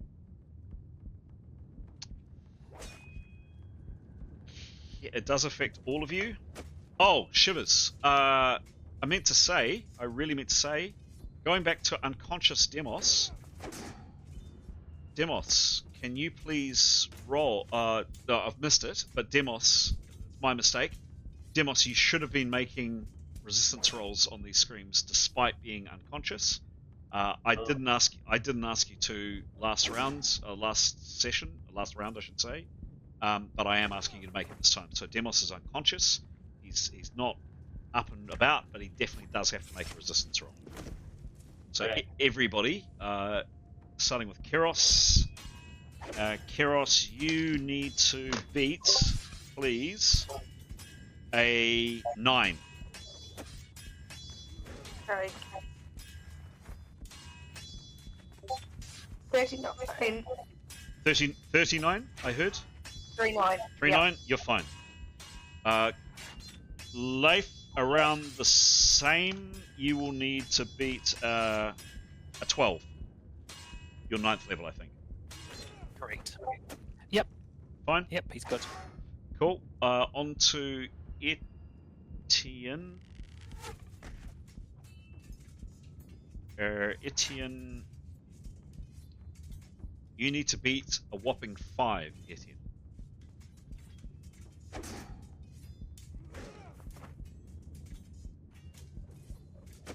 What's the roll, Graham? Hello? 78. 78, you're fine. Next is Grey. Grey, you are level 8.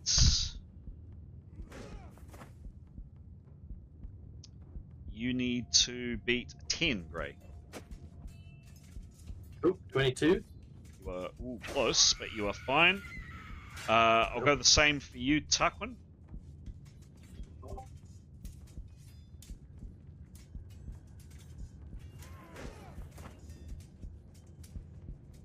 Wow, so he got a 10. Okay. I'll double check what it was. You are what level, please? Just Level double check. 9. Level 9. Cool. So that minus that minus that. No, it's got to be the 7. Got to be the 7. That's wrong. He's fine. Okay. So I've Mython? done the minuses and the channeling and all that stuff. Thank Yep. you. Mython, you have to beat whatever Keros had to beat, which I think was... He did. She Cool. got 91. And lastly, Demos, who is 8th level, but who has negative 50 to this roll. And of course, Tarquin, you'll be minusing your 25 to these rolls as well, I'm assuming. Yeah, minus 25, including inspirations, channeling. Got it, yeah, got it. you know, Yep, you got it. Cool. Okay, Demos. You have to beat a 10, but you are at negative 100 to everything you do. So cross your fingers, Demos. 100. Oh, gosh. Yes. Oh, 33. 3. I'm sorry, Demos. Unconscious though you are, 10 more of this your was a big vital... problem last time. Sorry, Aiden. Big problem. No. What can you do? Gone. All right. You find a better GM. What kind of GM? Don't know what you're talking about. That's no fun. Keros, you are next to act. Oh, where's the eyeball? Right there. Can you see the little sucker there? Yeah. And how far is that away from me right now, if you don't mind? Please. 30 foot. 30 foot. Can I please move forward 10 foot? Yep. And that would still give me 20 feet between me and the eyeball. Correct. And you get a plus 20 foot. So no, you wouldn't get the bonus for the range. Yep. Then can I please use the rest of my action to cast a cold ball? Go for it, please. Center point. If you're aiming center point on this thing, you get to plus 20, which I'm assuming you are. Yeah, right through the middle of the creepy eyeball. Okay, dodge. But obviously not putting myself in the range No. of my own eyeball. Yep. Yeah. Pete, help me with this, please. A target does get their DB, correct? But not their shield. I think that's what. Yeah, it doesn't get to use its shield. Does get its DB. So. Yes, I'll double check that. But yeah. Yep. Give me a roll, Keros. Make it a good one. So it hasn't got sunglasses or anything it can put on. It has not. Give me a roll, please. 24. 24. This is an ice ball. Oops, no, wrong one. It's bolts. Cold ball. Bang. Oh, ball. Yeah. 24. 24. Plus 20. Now, it is incredibly fast. Really super fast. It's, however, you get plus 20 because you're putting it at the center of this. And that results in 13 in a B cold critical. Roll the B cold, please. Okay. Best, is it? But anyway. Oops. Keyboard. 94? Oh yeah. Go, Carrios. There is a pathetic kind of shriek which turns into a squelch and then a crunch. And in mid-air, this thing attempts, it sees the ball of cold coming for it, and it's fast. I shouldn't probably jinx it. I shouldn't probably give you too much of a peek behind the screen, but fair to say its DB is triple figures. Triple figure. However, it's not quite fast enough. Particularly having the center of that spell on it was what it needed. Eros. This eyeball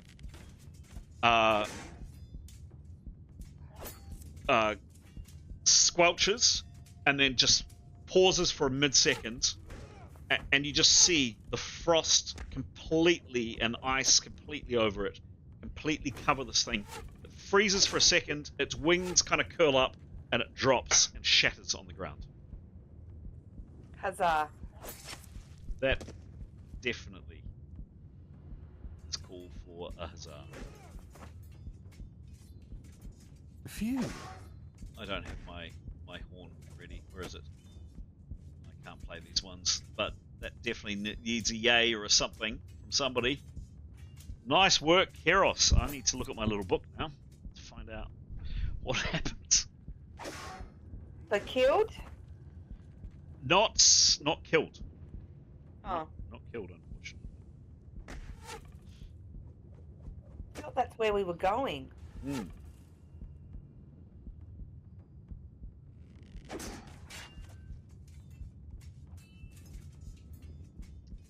Blinded.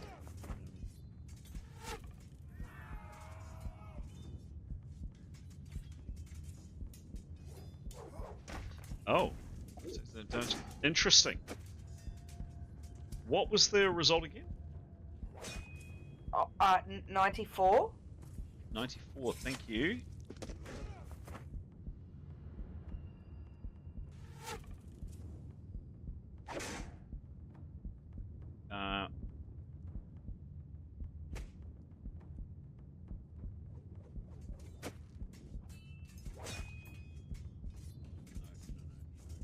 Just a second, just need to do some adjusting.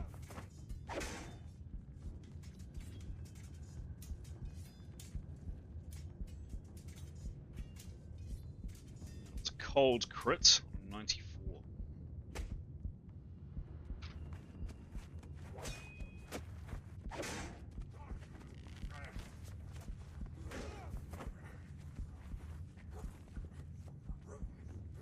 Ooh.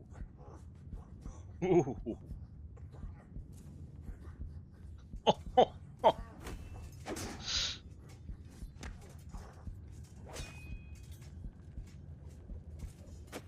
Splat. Okay. Very interesting.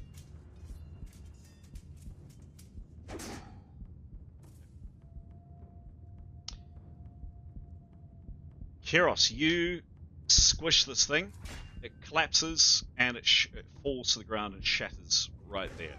Nice shooting. What do you do with your remaining 24%?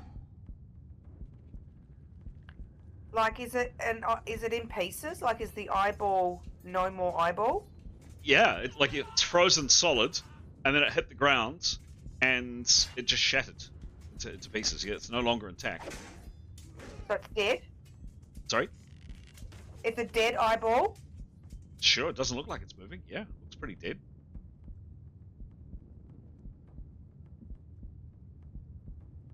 You don't get a kill.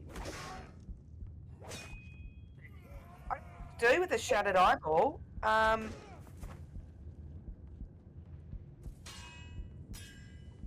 think I'm good. I think I'm good with just like leaving the shattered eyeball on the ground. Okay, cool. Yeah. Nice work, Keros. And that was the end of the rounds. Leif was holding. Yep. He'd like to. Oh, no, that's right. No. What did you do? Oh, he will have another wave above his head with the sword. Sure, give me a roll. Perception and wave. Yep, give me a roll, please. In case. 82 is the roll. Yep, plus. 57. Yep. Cool. And give me just a D100. 97. Okay, give me a roll. Oopsies. 37. 37. He doesn't hit anything, I'm sorry. Nope. And no one else was doing anything else this round? Nope. Mathan will. What'd she do? Just a second. What's she got for that? 46, yeah. She would, she was holding, so she'll use 10% to change action. She will prepare, please. Okay, done. Next rounds, rolling initiative.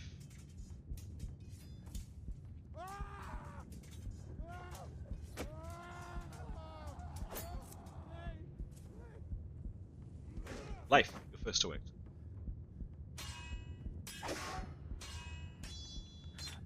Same as last time, he will opportunity action of moving up the corridor.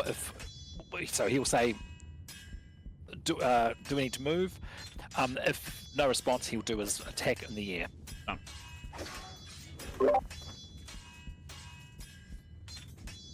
Next to act is great.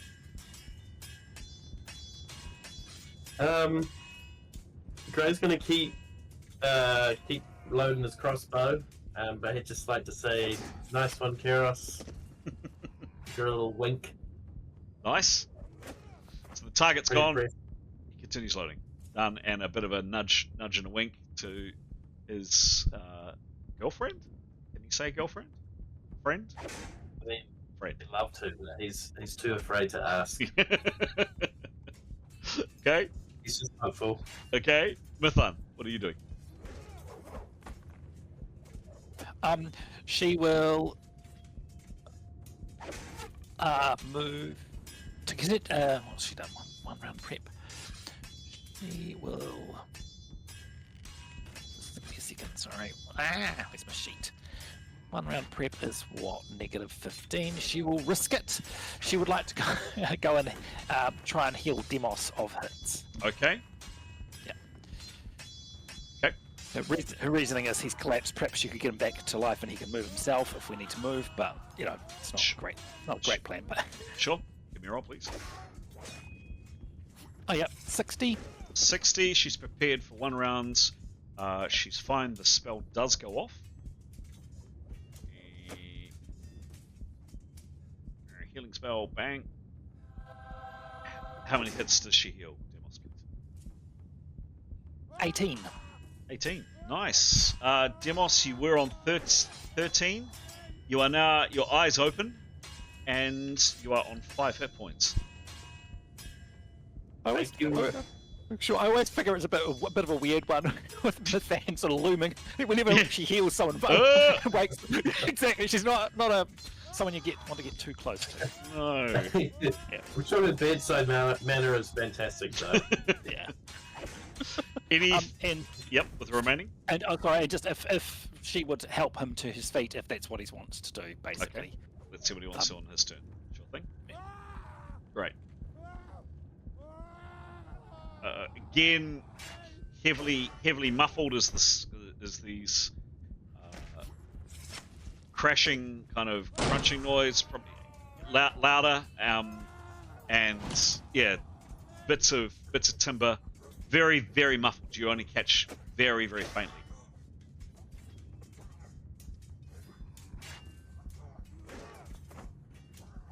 Tarquin, what do you do?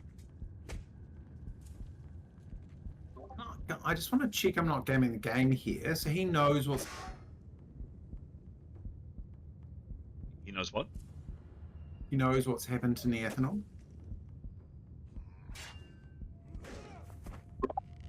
I can repeat what Etienne said if you like. About it, right? Go Do for it. you want me to repeat what Etienne said? Go, Graham. Please.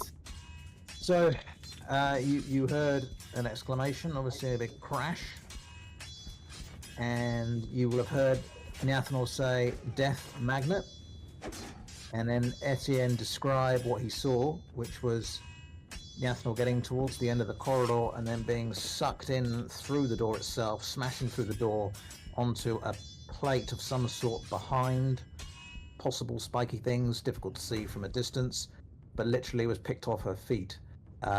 She said the word magnet, and he said picked up. Assuming he knows what a magnet is, he would have said picked up by the metal objects on her and thrown against a plate on the back wall.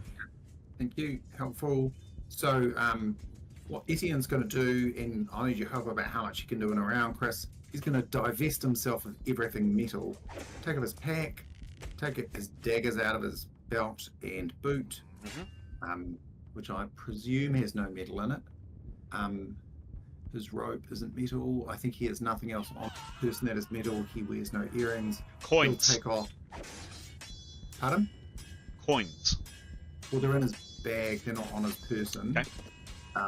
So all of the metal items he'll take off and he'll give to Gray, and he'll say to Gray, but loud enough so everyone can hear, "I'm going to take a peek around the corner," and he'll shuffle his way as far as he can towards the front of this group, right? Cool. Great. Yep. Pete, I think Leif was roughly similarly equipped, and I think it was 2 rounds we said to get rid of all his metal stuff. 2 rounds? Yeah, correct. So belt, he had belt pouches, but yeah, belt and pack was what he was, and weapons. So 20 seconds, Giles, to get rid of all your stuff, and then you're good to go. Perfect. Okay, so you know what I'm doing next round. Done. Yep. Keros, fresh from your triumph with the eyeball. Oh, I wish there were more eyeballs now.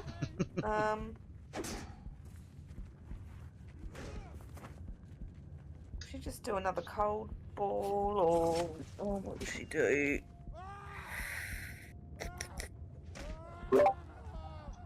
Can I please just hold till the end in preparation of casting? Okay.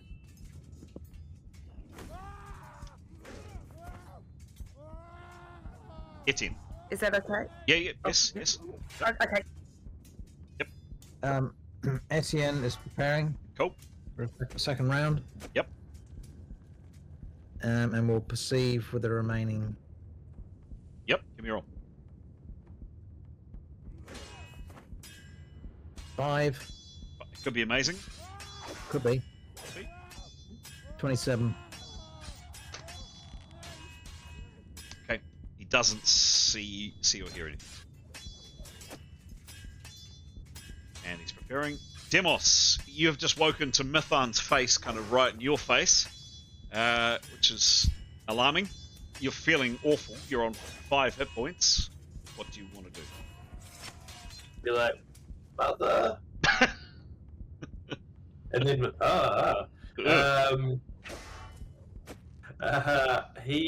I think he would just want to kind of gather himself a little bit and try and find where Jamie Lynn is, and then when he's got the energy for it, he'd probably try to stand, but I think he'd be a bit wobbly.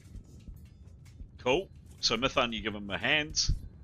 And he'd want to thank Mythan. Okay. And apologise for calling her mother. She just gives him a little bit of a look, but he's her friend, so it's okay. She's all right with that. Okay. Right, hang on. There we go. Okay, great. Very good. Okay, you're on your feet. Your spear was with you because you staggered in with it before you collapsed. So Jamie Lynn, the spear is right there. You're good to go. Nothing else from Mythan or Demos this round. Nope. No. Cool. And that is the end. Mythan might call out. Demos is up. Okay, Demos is up. That's the end of the round. People that were wanting to act at the end of the rounds. That was Keros and Leif, I believe. Yeah. And how many? Sorry. You go. Just a question. So this round we heard how many shrieks? None. And the one before, one shriek. Correct. So we can assume there's one left. I wouldn't assume anything. Leif would like to. Yeah, Leif would like to. It's just this thing here. Do a full perception, 100% action, please. Okay. Yeah. He's looking above their heads. Yeah, sure. And he's looking for ghosts. Sure. Yeah. He rolled a 29. Okay. Plus 57. Plus 70? Yeah.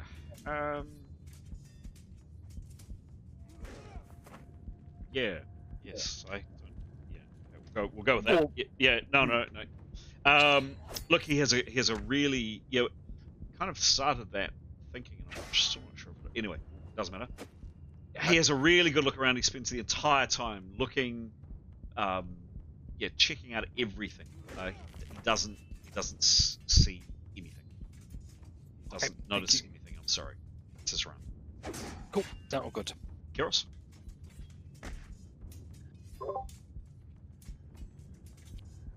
Is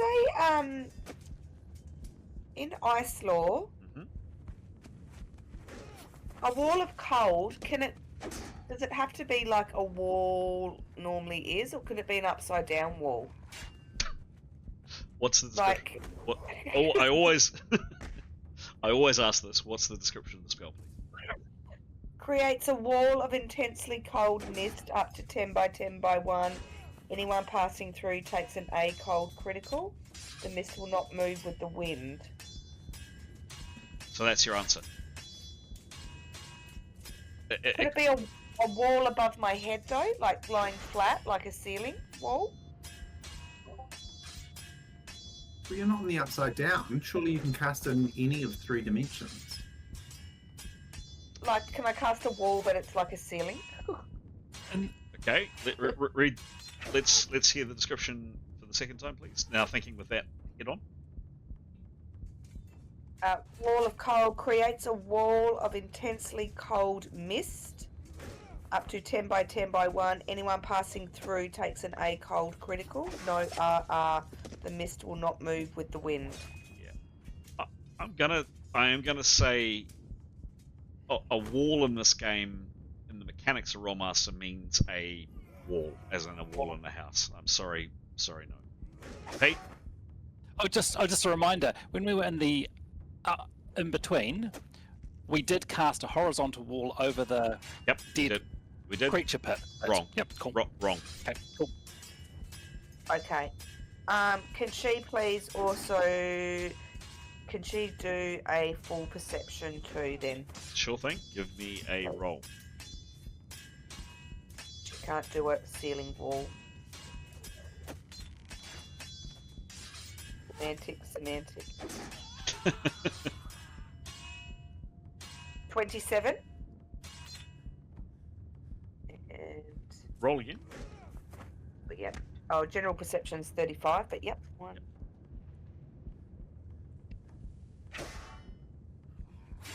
Four. 4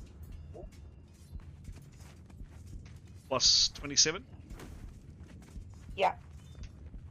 Cool. So Keros, you don't see a thing. You absolutely, there's nothing to see. However, you feel something swoop over the top of your head, and it dips past Leif, and there's enough of a breeze as it goes past for you to realize that there is something here. Unfortunately, you've just cast use a full perception, which is 30% action, but you now had a target. Unfortunately, but you can't act on it. But yes, Can I? Sorry, go ahead. something definitely. You felt the winds go over the back of your head and move down, and you saw the lantern that Leif was moving twitch ever so slightly, and you're pretty convinced that there is something around, or has at least moved, or is moving down, and is over Etienne's head. You think that if you had the time, you could have blasted that area, and you might have hit something. Unfortunately, you're out of action. Can she talk to the team? 30%. Yeah, you got 70% action. So she would say, creepy wind has passed near Etienne on corner. Oh. Done. You got 70%, so you can do a lot more than just say that if you want. She's not very helpful unless she casts, though, is she? She can't do that.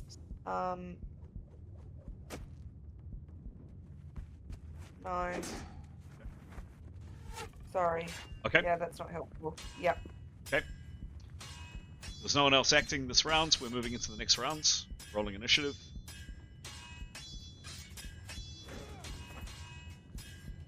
Off with initiative.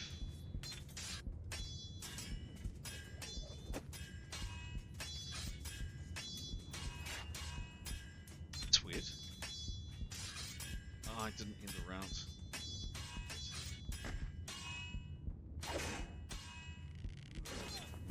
Yeah.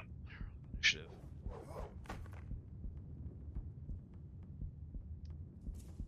Okay.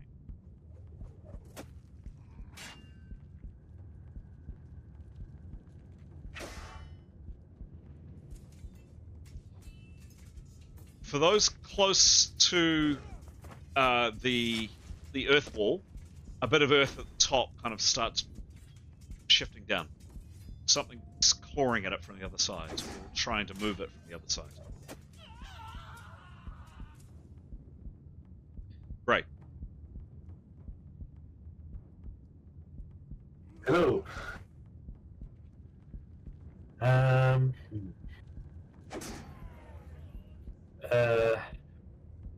He's got his crossbow kind of all fixed up, ready to go now, isn't he? He has. but he can't see anything yet. Unless you want to shoot one of your buddies, you don't have a target. No. I think we're on good terms. He's just going to be. He's going to be just keeping his crossbow trained for anything coming through. He wants to shoot it as soon as it comes. Okay. Done. Coming through the earth wall, you mean? Yeah, the earth wall. But the earth wall. He's focusing on the earth wall. I'm sure if something else creepy comes around the corner, he'll turn to shoot it, but he's going to be focused on the earth wall. Done. Get in. So it's prepared for 2 rounds. Yep. This thing was moving which way? Past him down the corridor. Keros had said she thought it was above his head. Do I cast now or wait around? Cast now. Okay, he's going to cast now. Okay. Make it big. I've got to transcend first. Oh, you do too?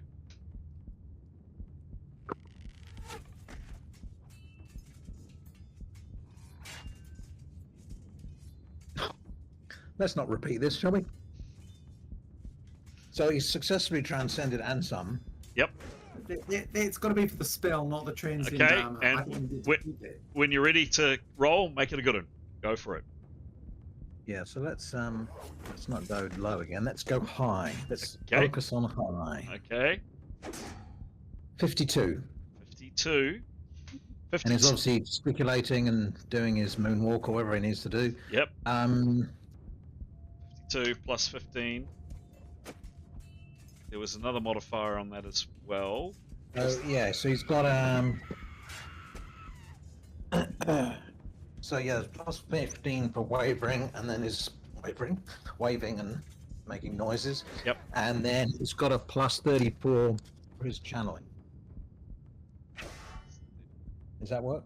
No, he doesn't get that bonus. No, doesn't. I thought there was one other bonus that we gave him, but I can't remember what it was. Gesticulating and Yeah, making noises. I've got that. Yep, got that.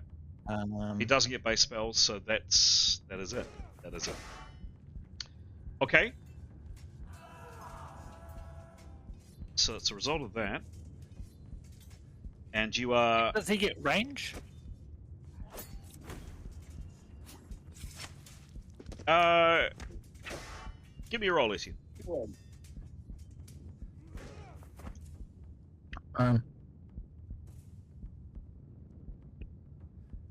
Just a D100. D100.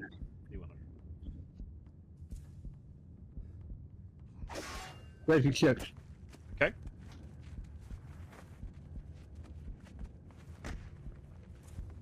Range is 100 feet. Yep, got it. Thank you. All right.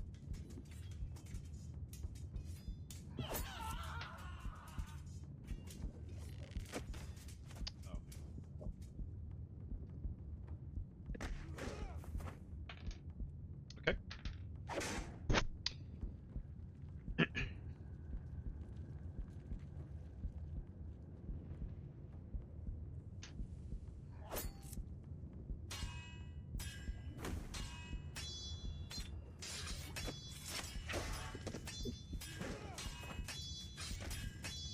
All right, very good.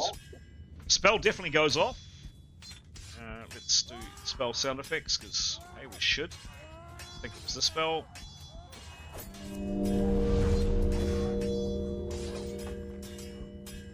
Blast of good energy from Etienne. You've got 25% left to act, Etienne. What do you do? Well, perceive, I guess. Sure, get me wrong. 79. Yep. Plus his measly 27. He's peering through his helmet and all the rest. He doesn't make out anything. Moving on down. Demos, you've just come to. Mithan's helped you to your feet. What are you doing?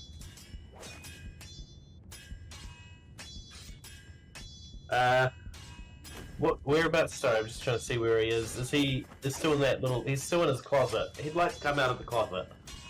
Okay, With Jamie Lynn. okay. He's out of the closet with his spear.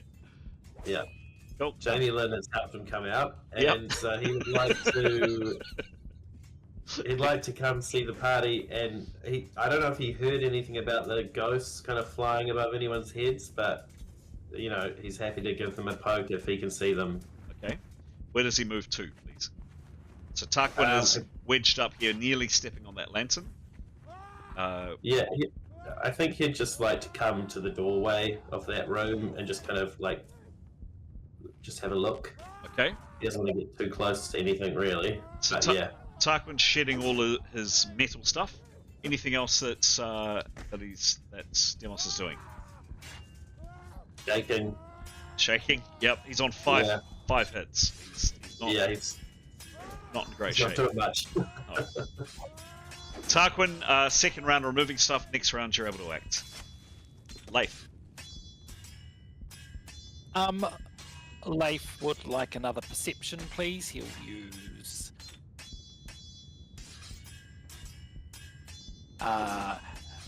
He'll do. And perception, like doing the. I mean, if Kieros has said it's a creepy wind, it won't be just looking. It'll be like. Yeah, no, whole... fully taking that. Yeah. Absolutely taking that into consideration. Yep, have been the entire time. I think he'll use it as a 50% action. Okay, give me a roll. And he rolled a 53. Okay. Plus 57. Doesn't see, hear, experience anything. Nothing touches him. He doesn't see anything. Nothing. Cool.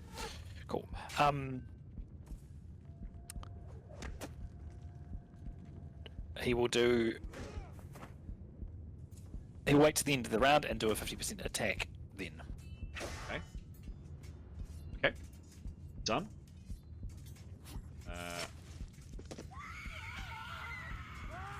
Lithun. She would like to. She would like to stand just behind Demos, which is basically where she was before, at the doorway. Okay. Yep. And she'll prep, please. She'll make sure she can get a sight line on the earth wall, please. Okay. Yep. She's looking past it. And prep for the rest of the round. Thank you. Done. Kieros.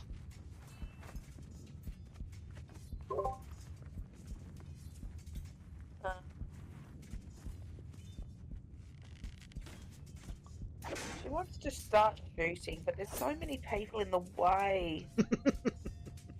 Such a bother. Can she please do it? It is such a bother. Can she do a 10% perception now? Give me a roll. Please. Oh, my keyboard. Sorry. So that was a 6. Could be amazing. Okay. Plus, what's your bonus? She's 35. This time she doesn't see, hear, feel anything. No winds comes over her. Nothing.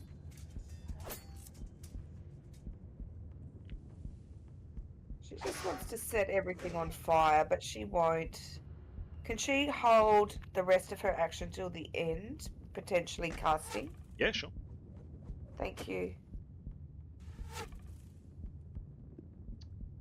There is more noise and some more earth at the top of the earth wall begins to shift down.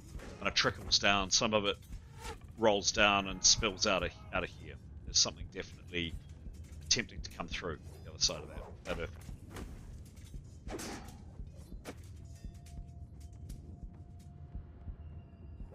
That is the end of the round. Rolling initiative.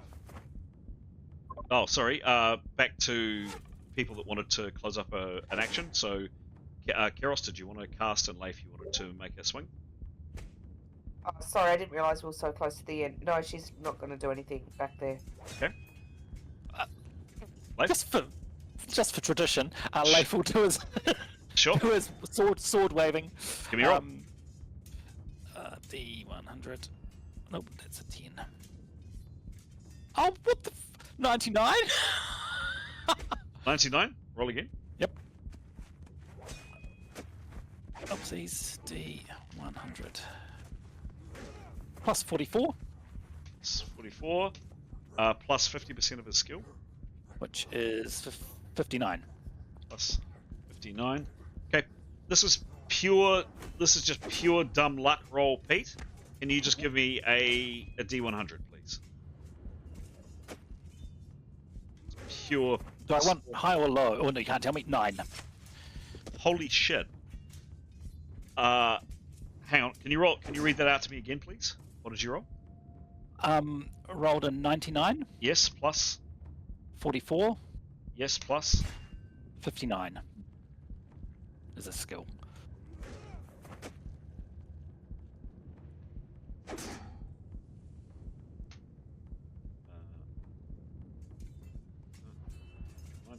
Plus, sorry, 99 plus 54, no, 40 what? Sorry, 99 plus 44, yep, plus 59 minus yep. a long sword. Yeah, got it, cool. Yep. Oh, Okay. plus 10? Yes, plus 10. Cool. So you wave it around, you do some excellent waving. He was really good about it. He does. Excellent. I think there'd been something there. Excellent waving. Thank you. Excellent waving.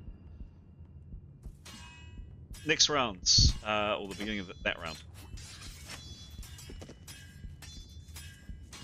Leif is first to act.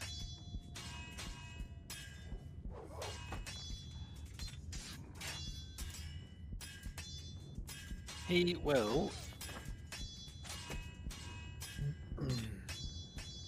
He will call out, how's that wall looking? Okay. And hold his action based on a response from there. Or if there's a shriek. Okay. Done. There is more earth coming down.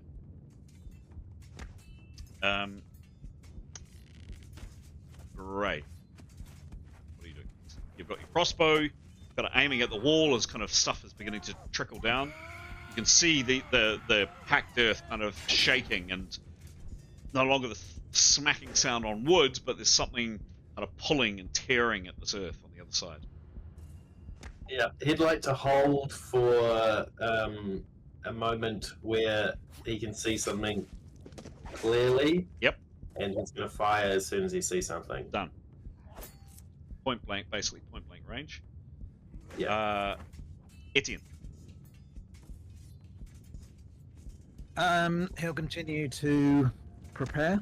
Cool.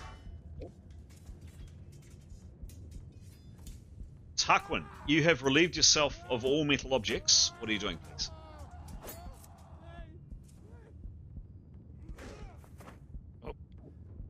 Can't see Giles. Oh, Giles. Hello. Let's see, check for messages. Oh, we will come back to Giles. Demos, you've hobbled your way to the door. You're definitely seeing more earth coming down. Demos, anything you're doing?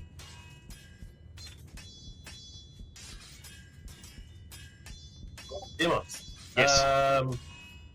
He can't see anything floating above anyone or anything like that. So I think he's just gonna hold his spear to stab anything that comes within stabbing distance.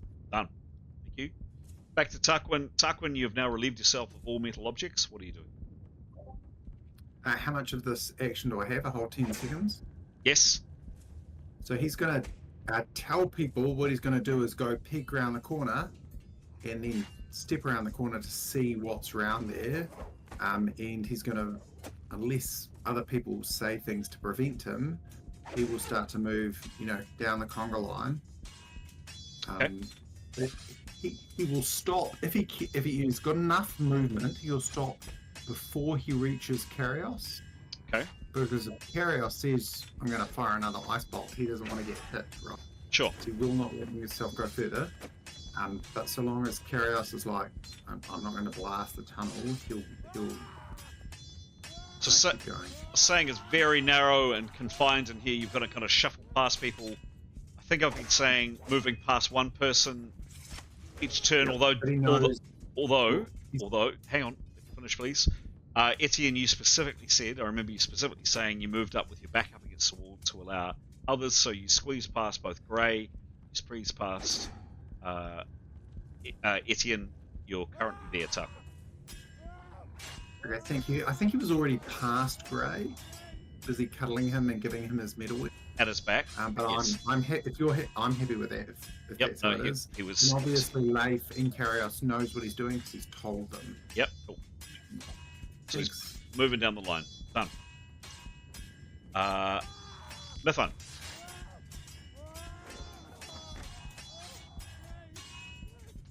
She will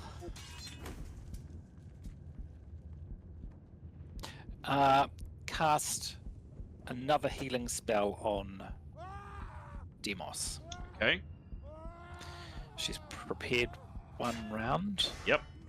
Yeah. I think that's It was, with his permission, sort of thing. Yep. Yep. 54. Before the spell goes off, and how much does she heal? 16. 16. Demos, you are now on 26. Which, as well as your negative 100, of course, you've lost so many hit points, so you're going to be down on that too. But you are on 26.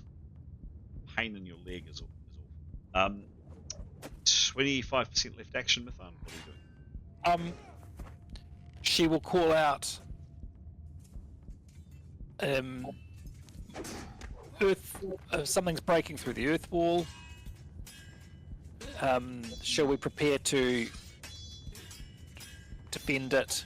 Do we need another wall up? That's her questions. Okay.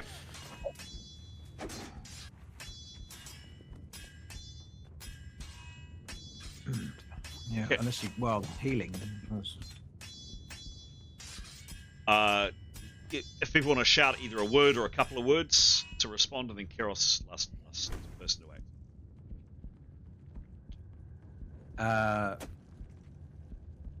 I'd say call it Leif or assume attack positions.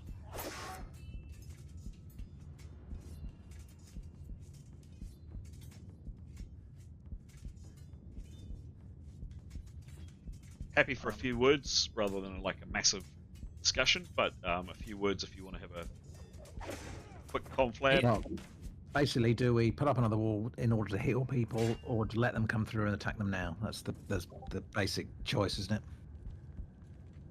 Leif will call out another wall. Okay. Tarquin will ask Karios if she's preparing to fire another cold wall forward and would suggest that she does that. Oh, cool. Great. Whoa! I said a couple of words. We'll leave it at that. That turned into a full-on chit-chat. Keros, your last act. She's going to stay where she is. Could you do another perception, please? Sure.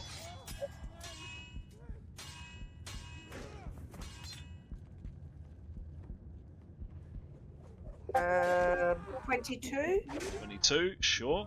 plus 35. She doesn't see, hear, feel anything. No wind comes over the top of her. She's not aware of any movement in this horrible, horrible, narrow chamber. That is the end of that round.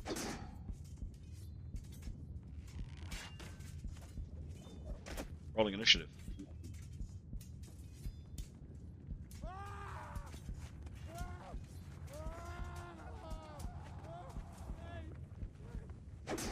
Leif is first to act this round.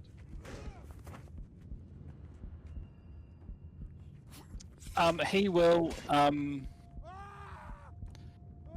Sorry. So you've got Grey back here, Etienne here, Tarquin trying to push his way past. Yeah. So Leif will push himself back against the wall. Okay. So Tarquin can get past him, and then once Tarquin's past him, he will want to talk to the group about moving into positions Okay.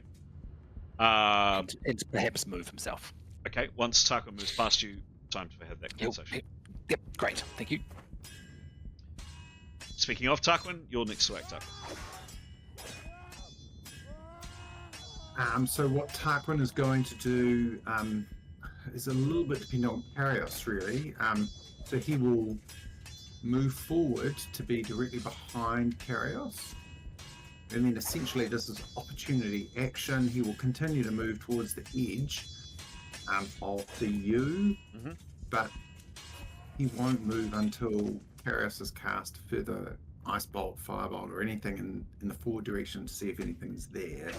Okay. And obviously if Karios chooses not to cast, it'll move. Done. Great. Perfect. Great. Crossbow trained on the now shuddering earth wall. Yes. He's gonna stay there with his crossbow trained on it unless someone suggests otherwise in terms of like positions. He doesn't want to miss his shot. Okay, done. Can I ask a question, Chris? Yep.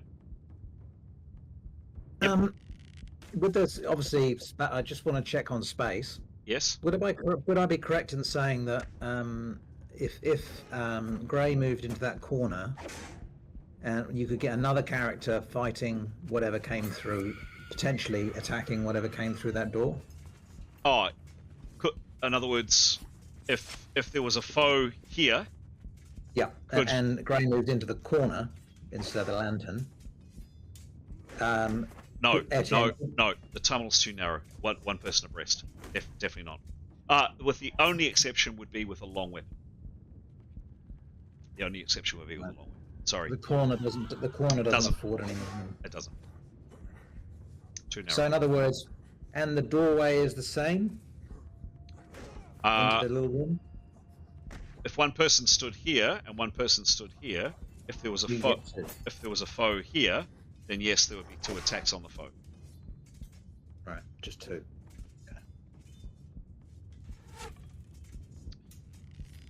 Okay. Grey, you see the beginnings of a tentacle pulling down. Big, fat, thick, sturdy-looking tentacle. Just the tip of it reach at the top of the earth wall and pull some of this pulled earth away. And I'm now going to delete the... Whoops, not that one. Delete the wall behind it. Get it? I can't. Oh, yes I can. Delete that. That. That is the earth. Next is Etienne.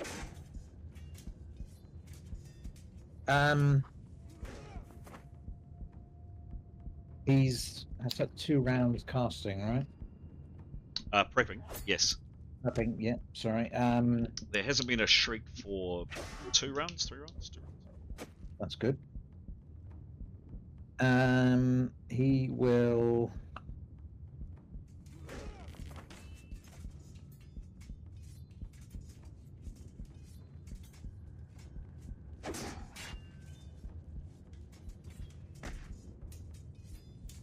Sorry.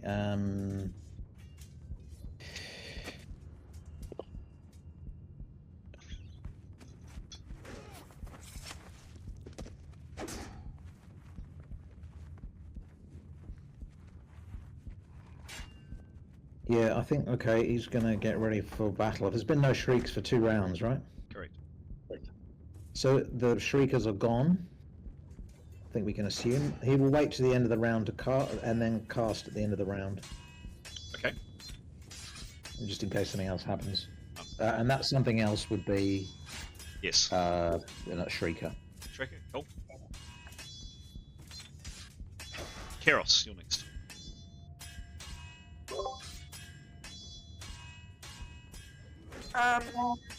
Can she start elbowing her way down towards the wall?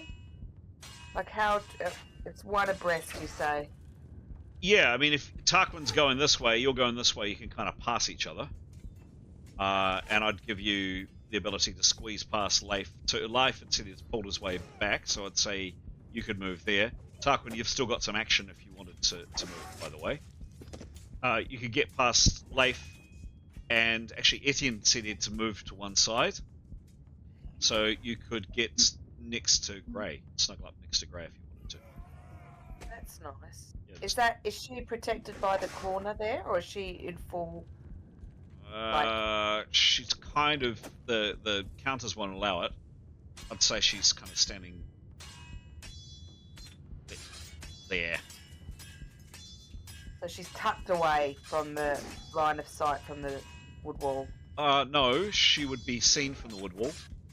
Okay. Thank you. How much action was that, do you reckon? By the time she squeezed past, it's very narrow down here. That's...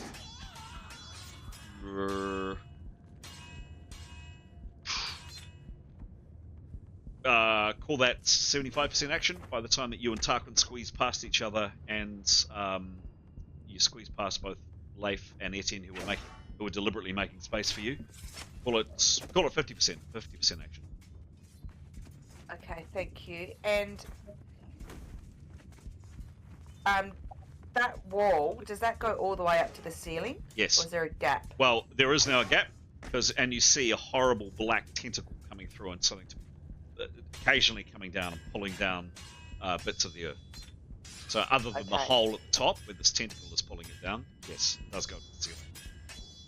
Okay. So she's got only 50% left. Yep. She can't cast. Can she do a 30% perception, please? Give me a roll. The last. Yeah.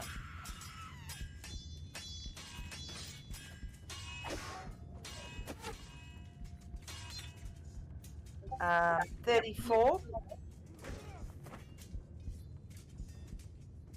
plus 35.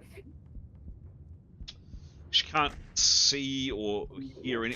She probably does pick up more muttered voices, cursing, by the sounds of it, behind this earth wall, and maybe some movement as well. At the top, she can't quite be sure that isn't the tentacle, but she can't quite make out what it is. It'd be strange because it's quite high.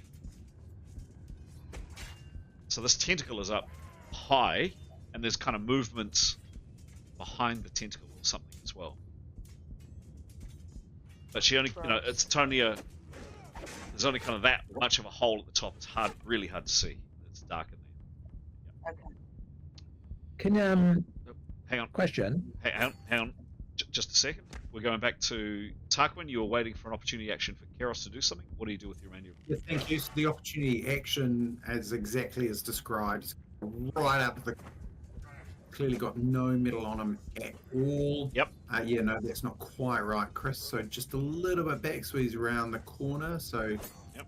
And essentially what he's going to do is, not quite there. Yeah. Got it. Yep, got it. Okay. Beautiful. So this is what you see. Poke his head around the corner and take a good look. Right. Give me a perception roll. See this, but let's see if you spot anything else. 11. 11. Roll again, please. He's never had to roll twice for perception before in this game in 19 months. Is it interesting fact? 89. Okay. And his perception's 105. Wow. Okay. So he peers down this corridor. So this is Tarquin camp. So first, just to note, there are these 3 more of these black slabs. There's one there, you can see. There's a second one here, and each one of these has a mouldering, rotting-looking shroud that was covering the that was on the other 2 as well. And then the third one there. And then down to a door. It is quite narrow, and you can make out at the ends Niathanel. You can see her there. She is slumped up against. She's slumped. She's got a spear in her, coming out of her. She is bleeding. There's a lot of blood around. A lot. Her head is down. She's either not conscious or dead or something. You're not sure. but her head is slumped down. Her lantern miraculously is on the ground, at the bottom there, and is incredibly still lit. And sticking out of this facing that she's on are a bunch of very wickedly sharp-looking spears, points.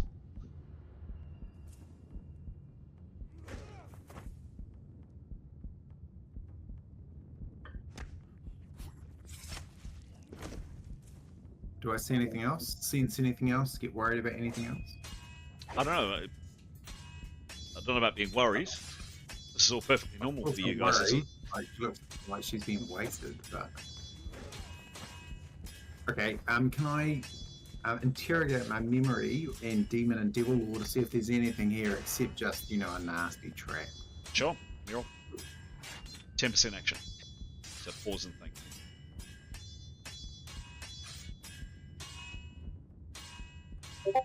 Six. 6 could be amazing. And what's his Demon and Devil Lore? 33. Cool. Something, perhaps something coming into your into your chat, Giles. I do like going into my chat just because of Fat Albert with his big blank face. Fantastic. Sorry, people listening. It's from a few episodes ago. He's awesome.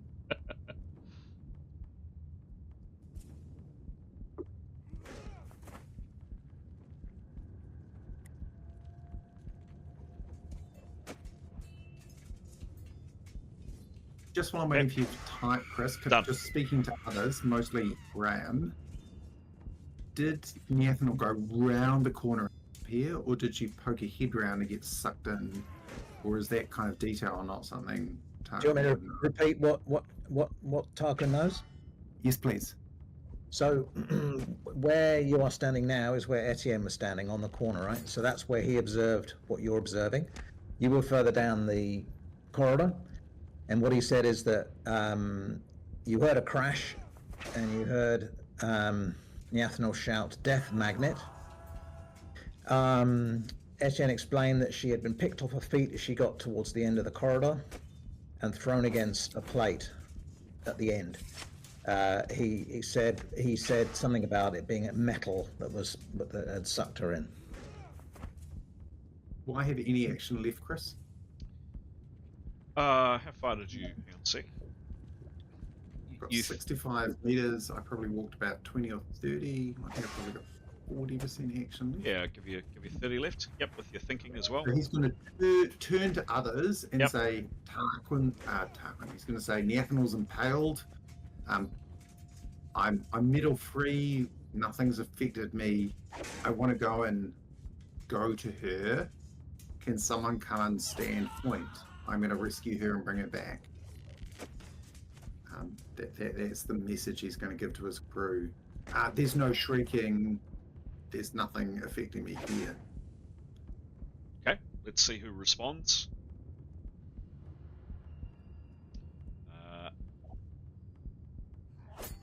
Graham, you had a question. Oh, it's just about the wall. He's going to cast a spell at the end of the round. Just when we get there. Got it. Sure. Demos, you're next.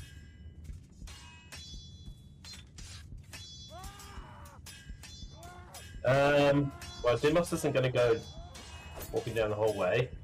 I think he's just going to kind of be standing where he's just going to hold kind of pace. Okay. If he could get any more healing, he'd be up for that, but he's probably tapped out. Cool. All right. Great. And Mithun. Mithun will. Yep, prepare. Prepare. Cool.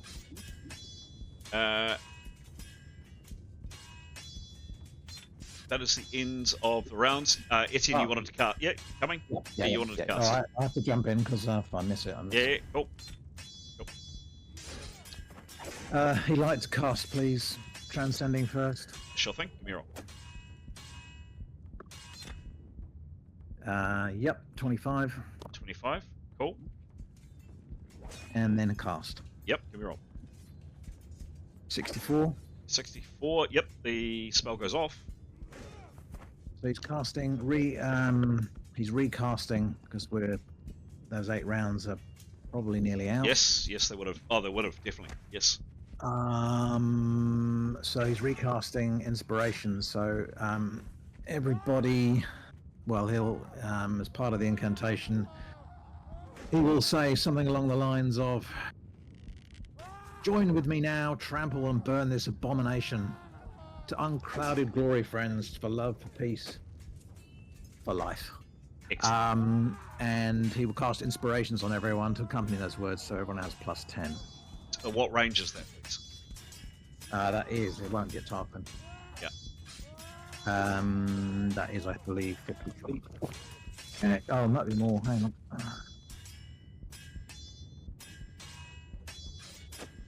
100 feet. 100 feet? Yep. 100-foot Oh, range? No, 10, surely. Inspirations to range 100 feet. Oh, radius, sorry. Area of effect. Oh, I don't know. 20 feet, sorry. 20-foot radius? Yeah. So that will get everybody except Tarquin, yes. Everybody except Tarquin. Done. Okay, next round. Sorry, but can Grace see the tentacles? Is there one that he could? I guess not a viable shot. So they pull down and a bit down. Yeah, I'll definitely let you know when there's a target for sure. Okay. So how big is the hole? Sorry. Sorry, there was a couple of people speaking then. You go. Oh, me? Okay. Leif is going to, so he was sort of holding his action until people have moved. He would like to consult and get a response from the party, but he'll say, too crowded for me to attack the wall. I can watch Tarquin. Okay. It's a response from Etienne or Gray, I think, is what I'm aiming that at. Yeah, a nod or a smile or something, or one or two words. I'm happy with that. Yeah. Okay. So. Well, yeah. What? Any response? That was last round. We're now to the next round. Grunt. Gray's happy with that. Etienne. Yeah, I think if I fall, you come back. Yes. Yeah, absolutely. So Leif will, based on that, Leif will then move to Tarquin and say, "I will watch you," and he'll. Yeah. Cool. And he moves down. Okay. Okay, great. And that is that round. Moving into the next round. Definitely.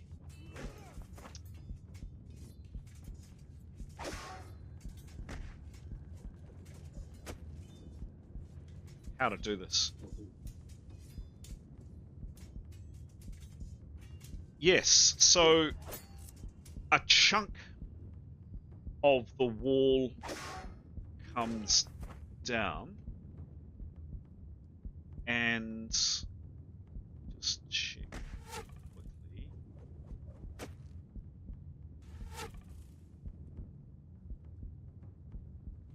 I can't remember which is which.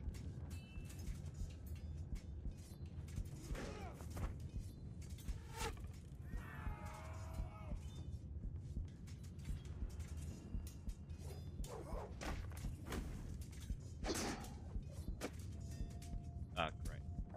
Orbit. Okay. Oh, great. So, what I'm going to do is how to do this. So, a couple of things happen. A bit of the wall comes down, and Gray, you're standing there with a crossbow readied.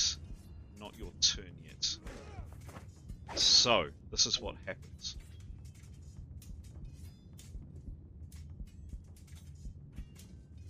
I'm going to take the screen off for a second.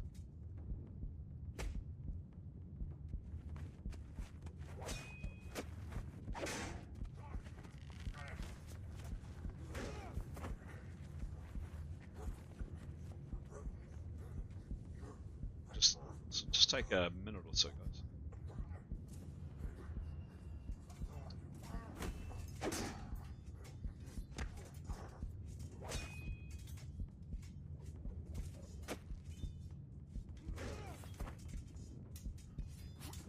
Yep, this will work.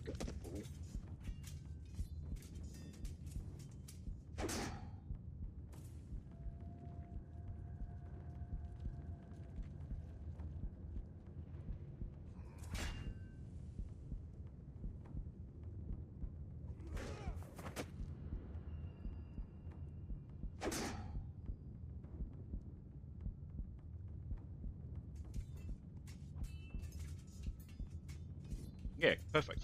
Perfect. Perfect. Happy with that?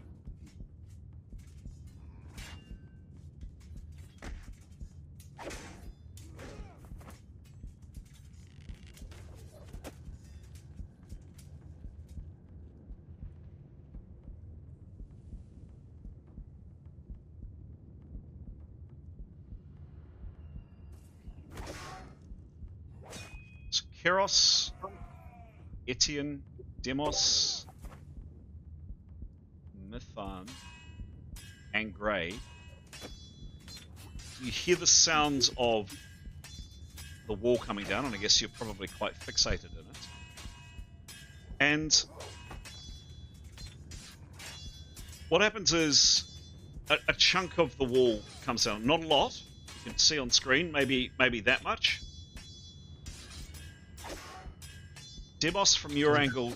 Should we be seeing the screen? No, you're looking at me first. Oh, sorry. Yes. Could you give dimensions? hang on, just a second. Demos, you couldn't see it. Mython, you couldn't see what I'm describing. Grey, you can. Keros, you can. Etienne, I'm gonna say you can probably just. A chunk of the top of the wall, this earthen structure, has been pulled down. You've seen what's pulled it down. It's a massive, a couple of actually, two massive black tentacles.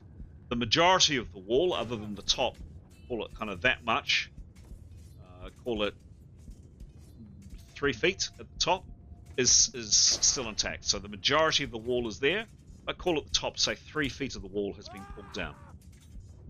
As that happens, further back, so not in the position that you're going to see on screen, further back behind the wall, hence the reason that Demos and Mython can't see it, you see something utterly horrible and horrendous.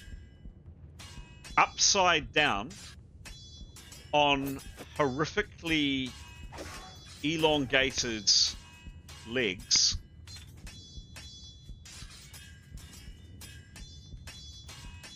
actually not elongated, very long, but they're shortened, is this.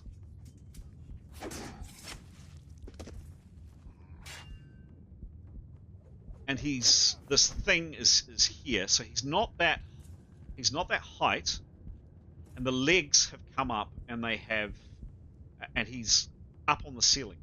So the legs have shrunk down, and you can only see him upside down on the ceiling. He, as the wall comes down, is his action. Now he's further back. He's not actually there. He's further back about here. But I'm putting him forward so you guys can see him. Hence the reason that Mython, you can't see him. Grey, you definitely can. Keros, you can. And I did say that Etienne could. You probably on reflection you can't Etienne, but I said you could. So no, actually there's no way that Etienne could. Keros at a pinch. So just Grey and Keros can see this horrendous figure. I'm going to move him forward because so you can see him. He's up on the ceiling, and he just raises out his fist. The first person he sees is poor Grey. Just to check, Chris. Hey, Arrow no, on no, string in this- no. I'm just going to resolve this, and then on people. Sorry. Well, actually, no. Sorry, Graham. What's the question? If it's really. I'm just checking because Gray's obviously got a crossbow bolt on the string. Yep. So I just wondered how that might affect initiative. That was anything.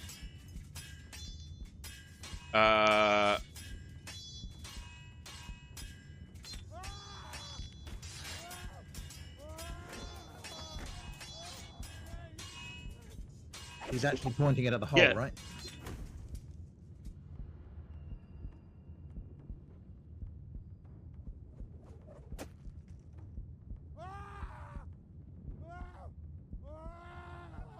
Yeah.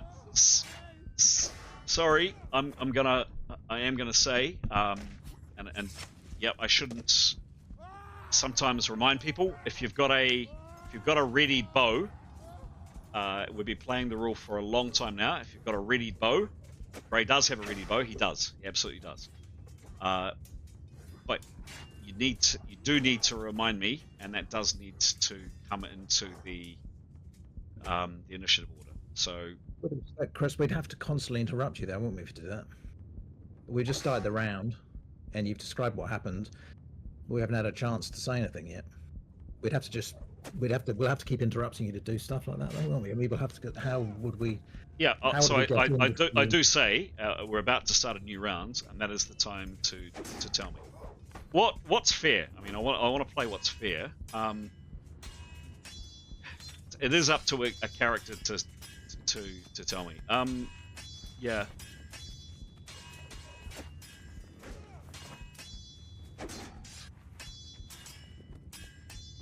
I'm going to go with what's fair. It happens instantaneously. So as this guy does that, Gray, if you want to take a shot at exactly the same time, you can. That's what we're going to do. Cool. But yeah, He definitely would. Cool. If he could. Yep. If you got a if you've got a bow ready, when I say at the beginning of the rounds, please remind me, and I put it into the initiative because that brings you forward in the software for your chance. Cool. All right. Which one does he do? Oh goodness.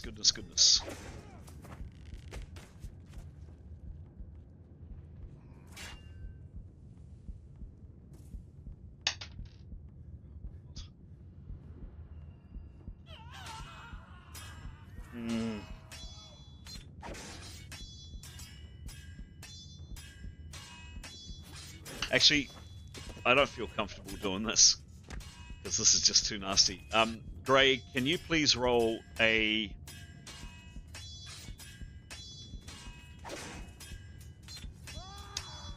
Can you please roll a 1d5 to see what spell he picks?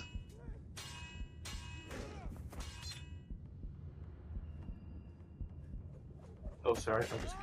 I just need to copy that in.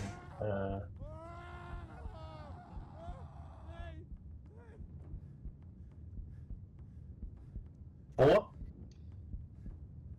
4? Is that good? Is that bad? I don't know. I don't know if there's any good choices in this. Don't know either. Okay.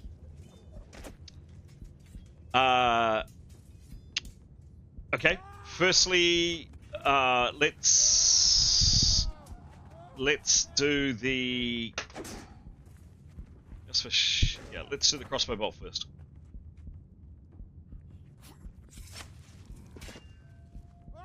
Should I roll? Give me a roll, please. Cool. Ooh, 97. 97. Roll again, please. It's a really good roll. 56. 56. Ray, I'm going to ask you a question, and it's not a very nice question, but I am going to ask you a question. Is this a magical crossbow or a magical bolt? That is a very good question. Let me have a look.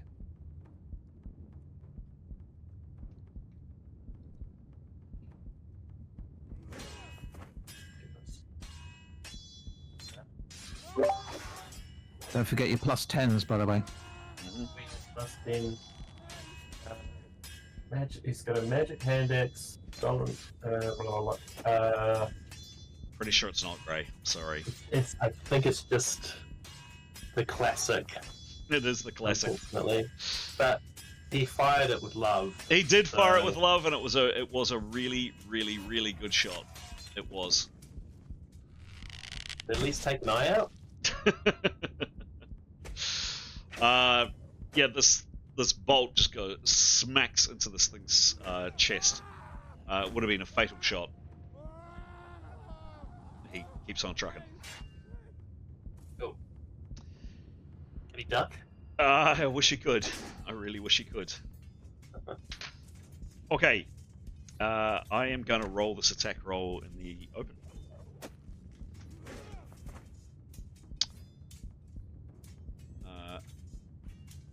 Exclamation mark R space D100.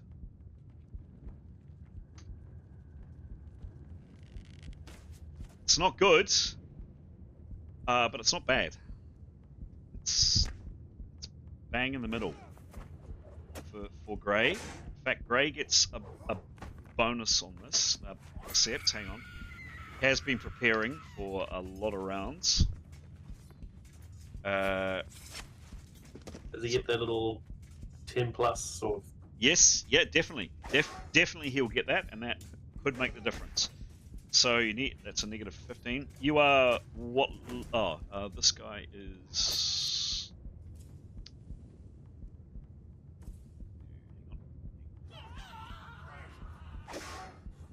Yeah, cool. 14. Okay, Grey. You are 8. Is that right? Yeah, level 8. Cool.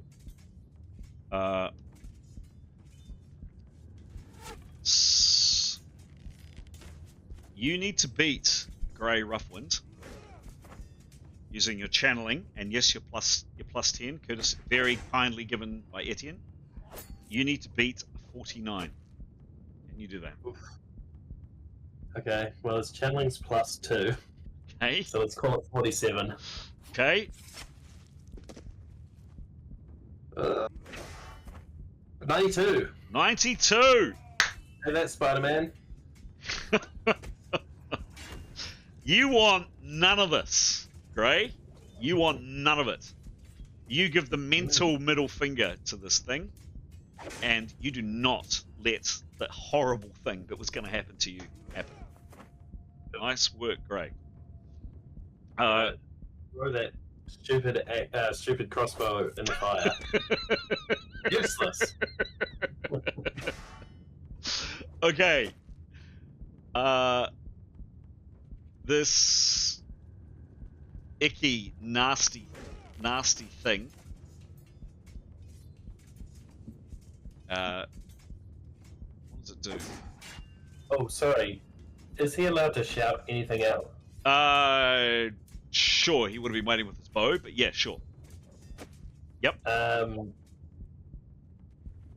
Scary Spider-Man arms. This critter retreats further down the tunnel. Goes back. Does it? Does it? Nah. It comes actually a little bit closer. So it was not quite enough for Demos and Mython to see, but it moves up to kind of about, if it was kind of about there, it now moves up to about there. But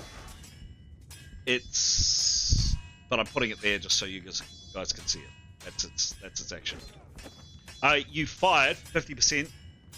We'll come to the rest of your turn on your turn, Ray. More of these. We see two tentacles, kind of clearing some more of this earth at the top. Are the tentacles coming from him, or are they from something else? No, from something else. Something else down here. Something else that you can't see. Because if you imagine the earth wall's kind of only up to about here, there's something down below the earth wall with the tentacles. Keros, it is your turn.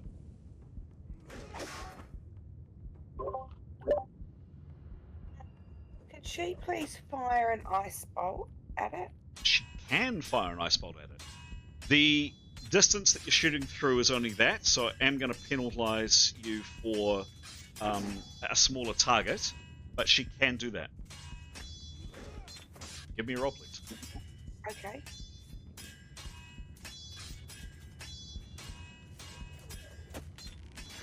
Oh, sorry. I mean, then I might have to go to bed. I'm sorry. Oh yes, it's 8 o'clock. It's 10 o'clock. 56 56. plus.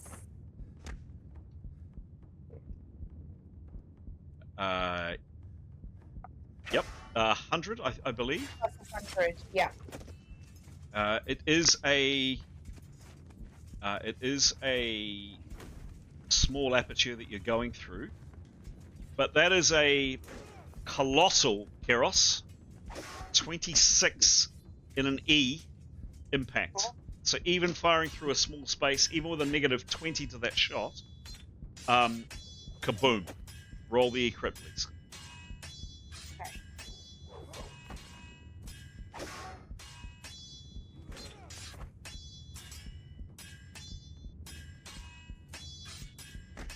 $89.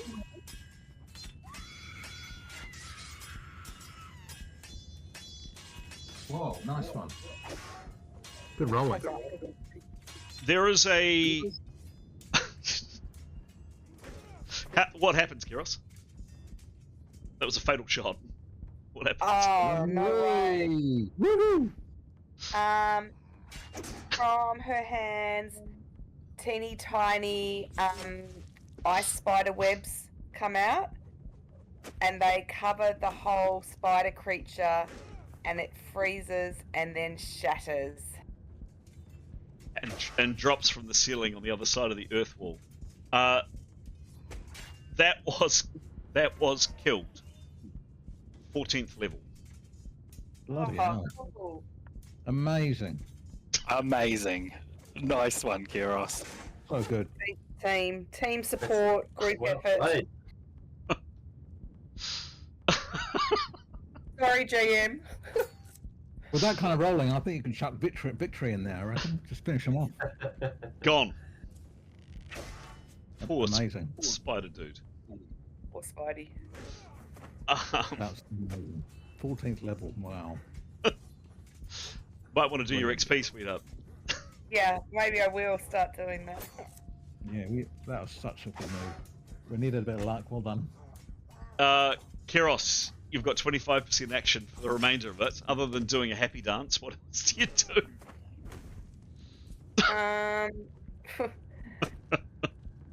She just will do her perception. She can't fire at the tentacle, can she? No. No, not yet. Can Etienne say anything or not? On its turn, sure. Yep. Moving on. 40. Quick perception. Quick perception, sure. Yeah, give me a roll. 47.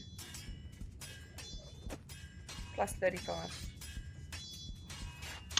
Roll again, please.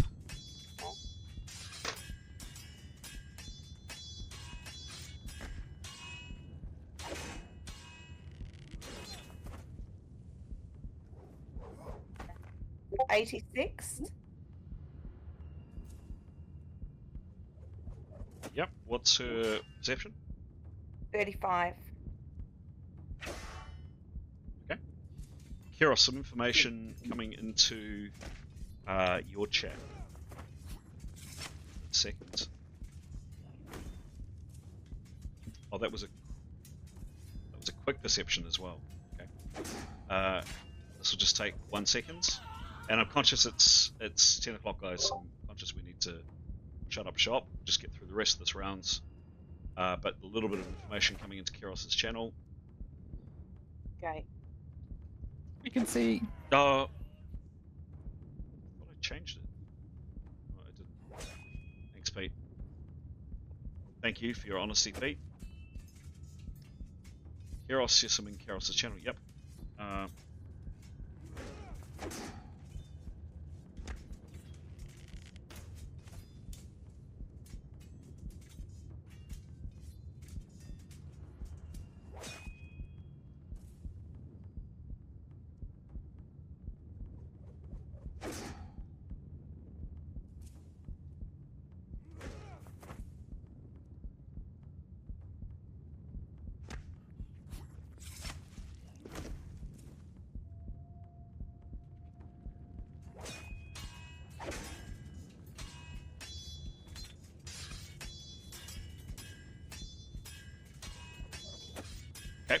now, Keros. It's a 10% action for your listening and that information. She's got 25% left action. Should you wish. Can she just holler out Yep. this information? Sure. I'm pretty sure that I'm hearing some muffles and shrieks and a groan down where Tarquin is and Neathnal has gone. That's all. Anything else for Keros after a pretty amazing round? No, thank you. Zipping through the rest of the rounds, Tarquin is left to act. Next to act.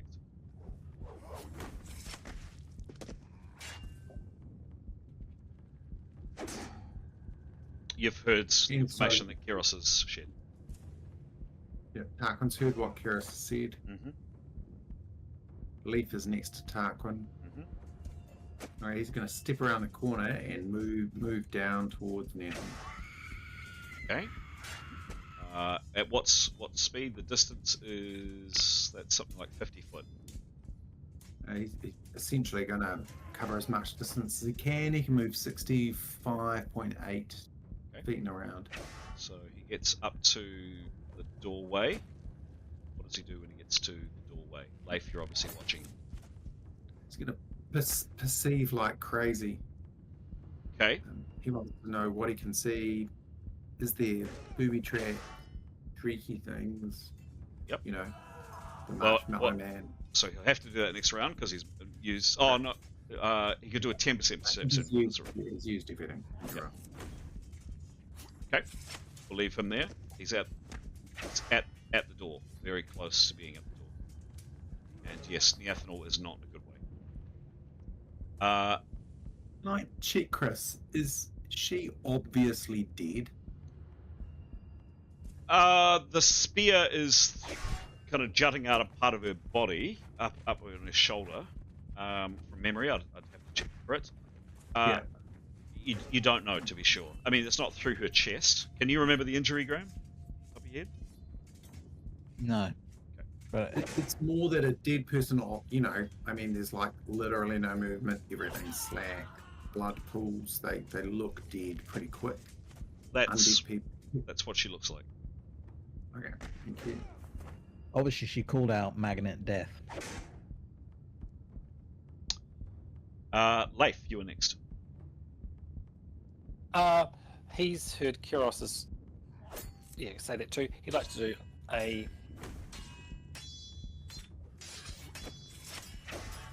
Yep, a full perception, please. 100% perception.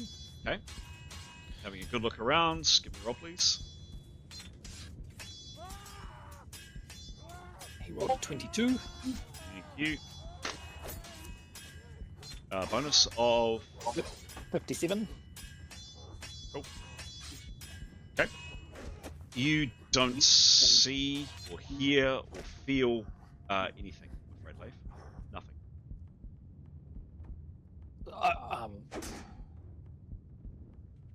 He'll say something like, you know, he'll indicate, oh, no, I can't hear, see anything.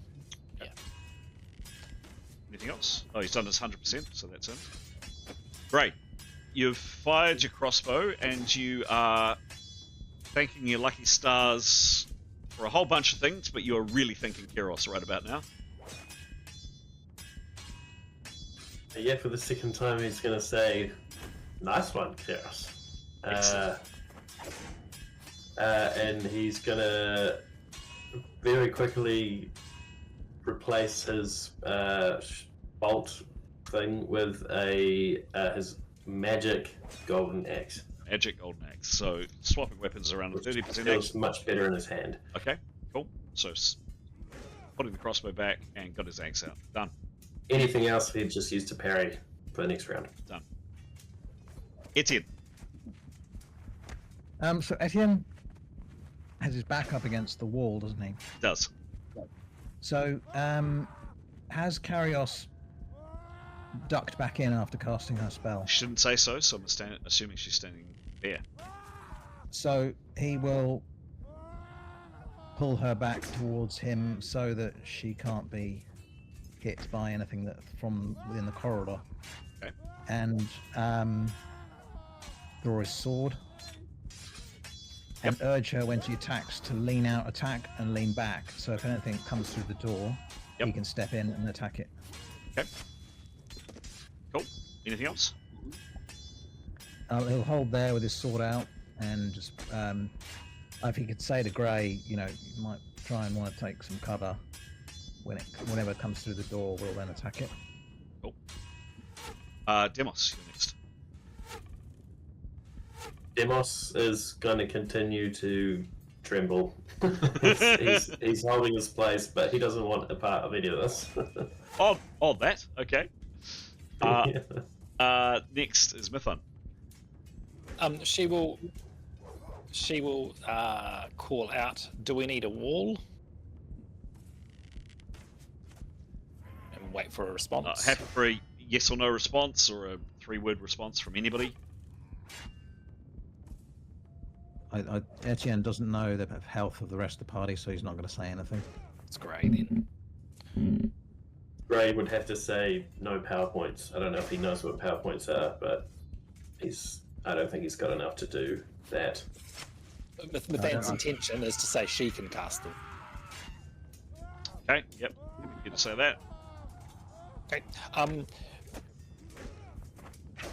Cool, done. What does she do? Oh, she'll prep. Okay. And that is the end of the rounds, and that is the end of our game this evening.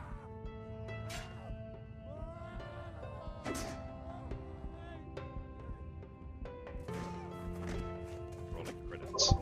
Sorry guys, we are a little bit later than normal. Stunned silence from the team. Progress. That's good.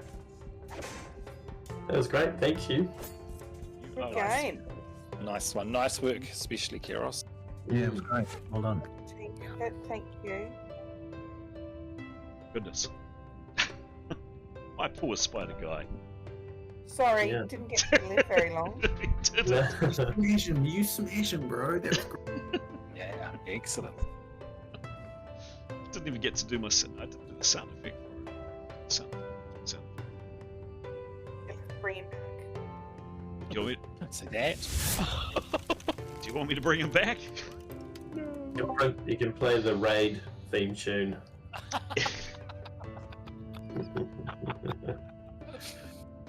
Nice.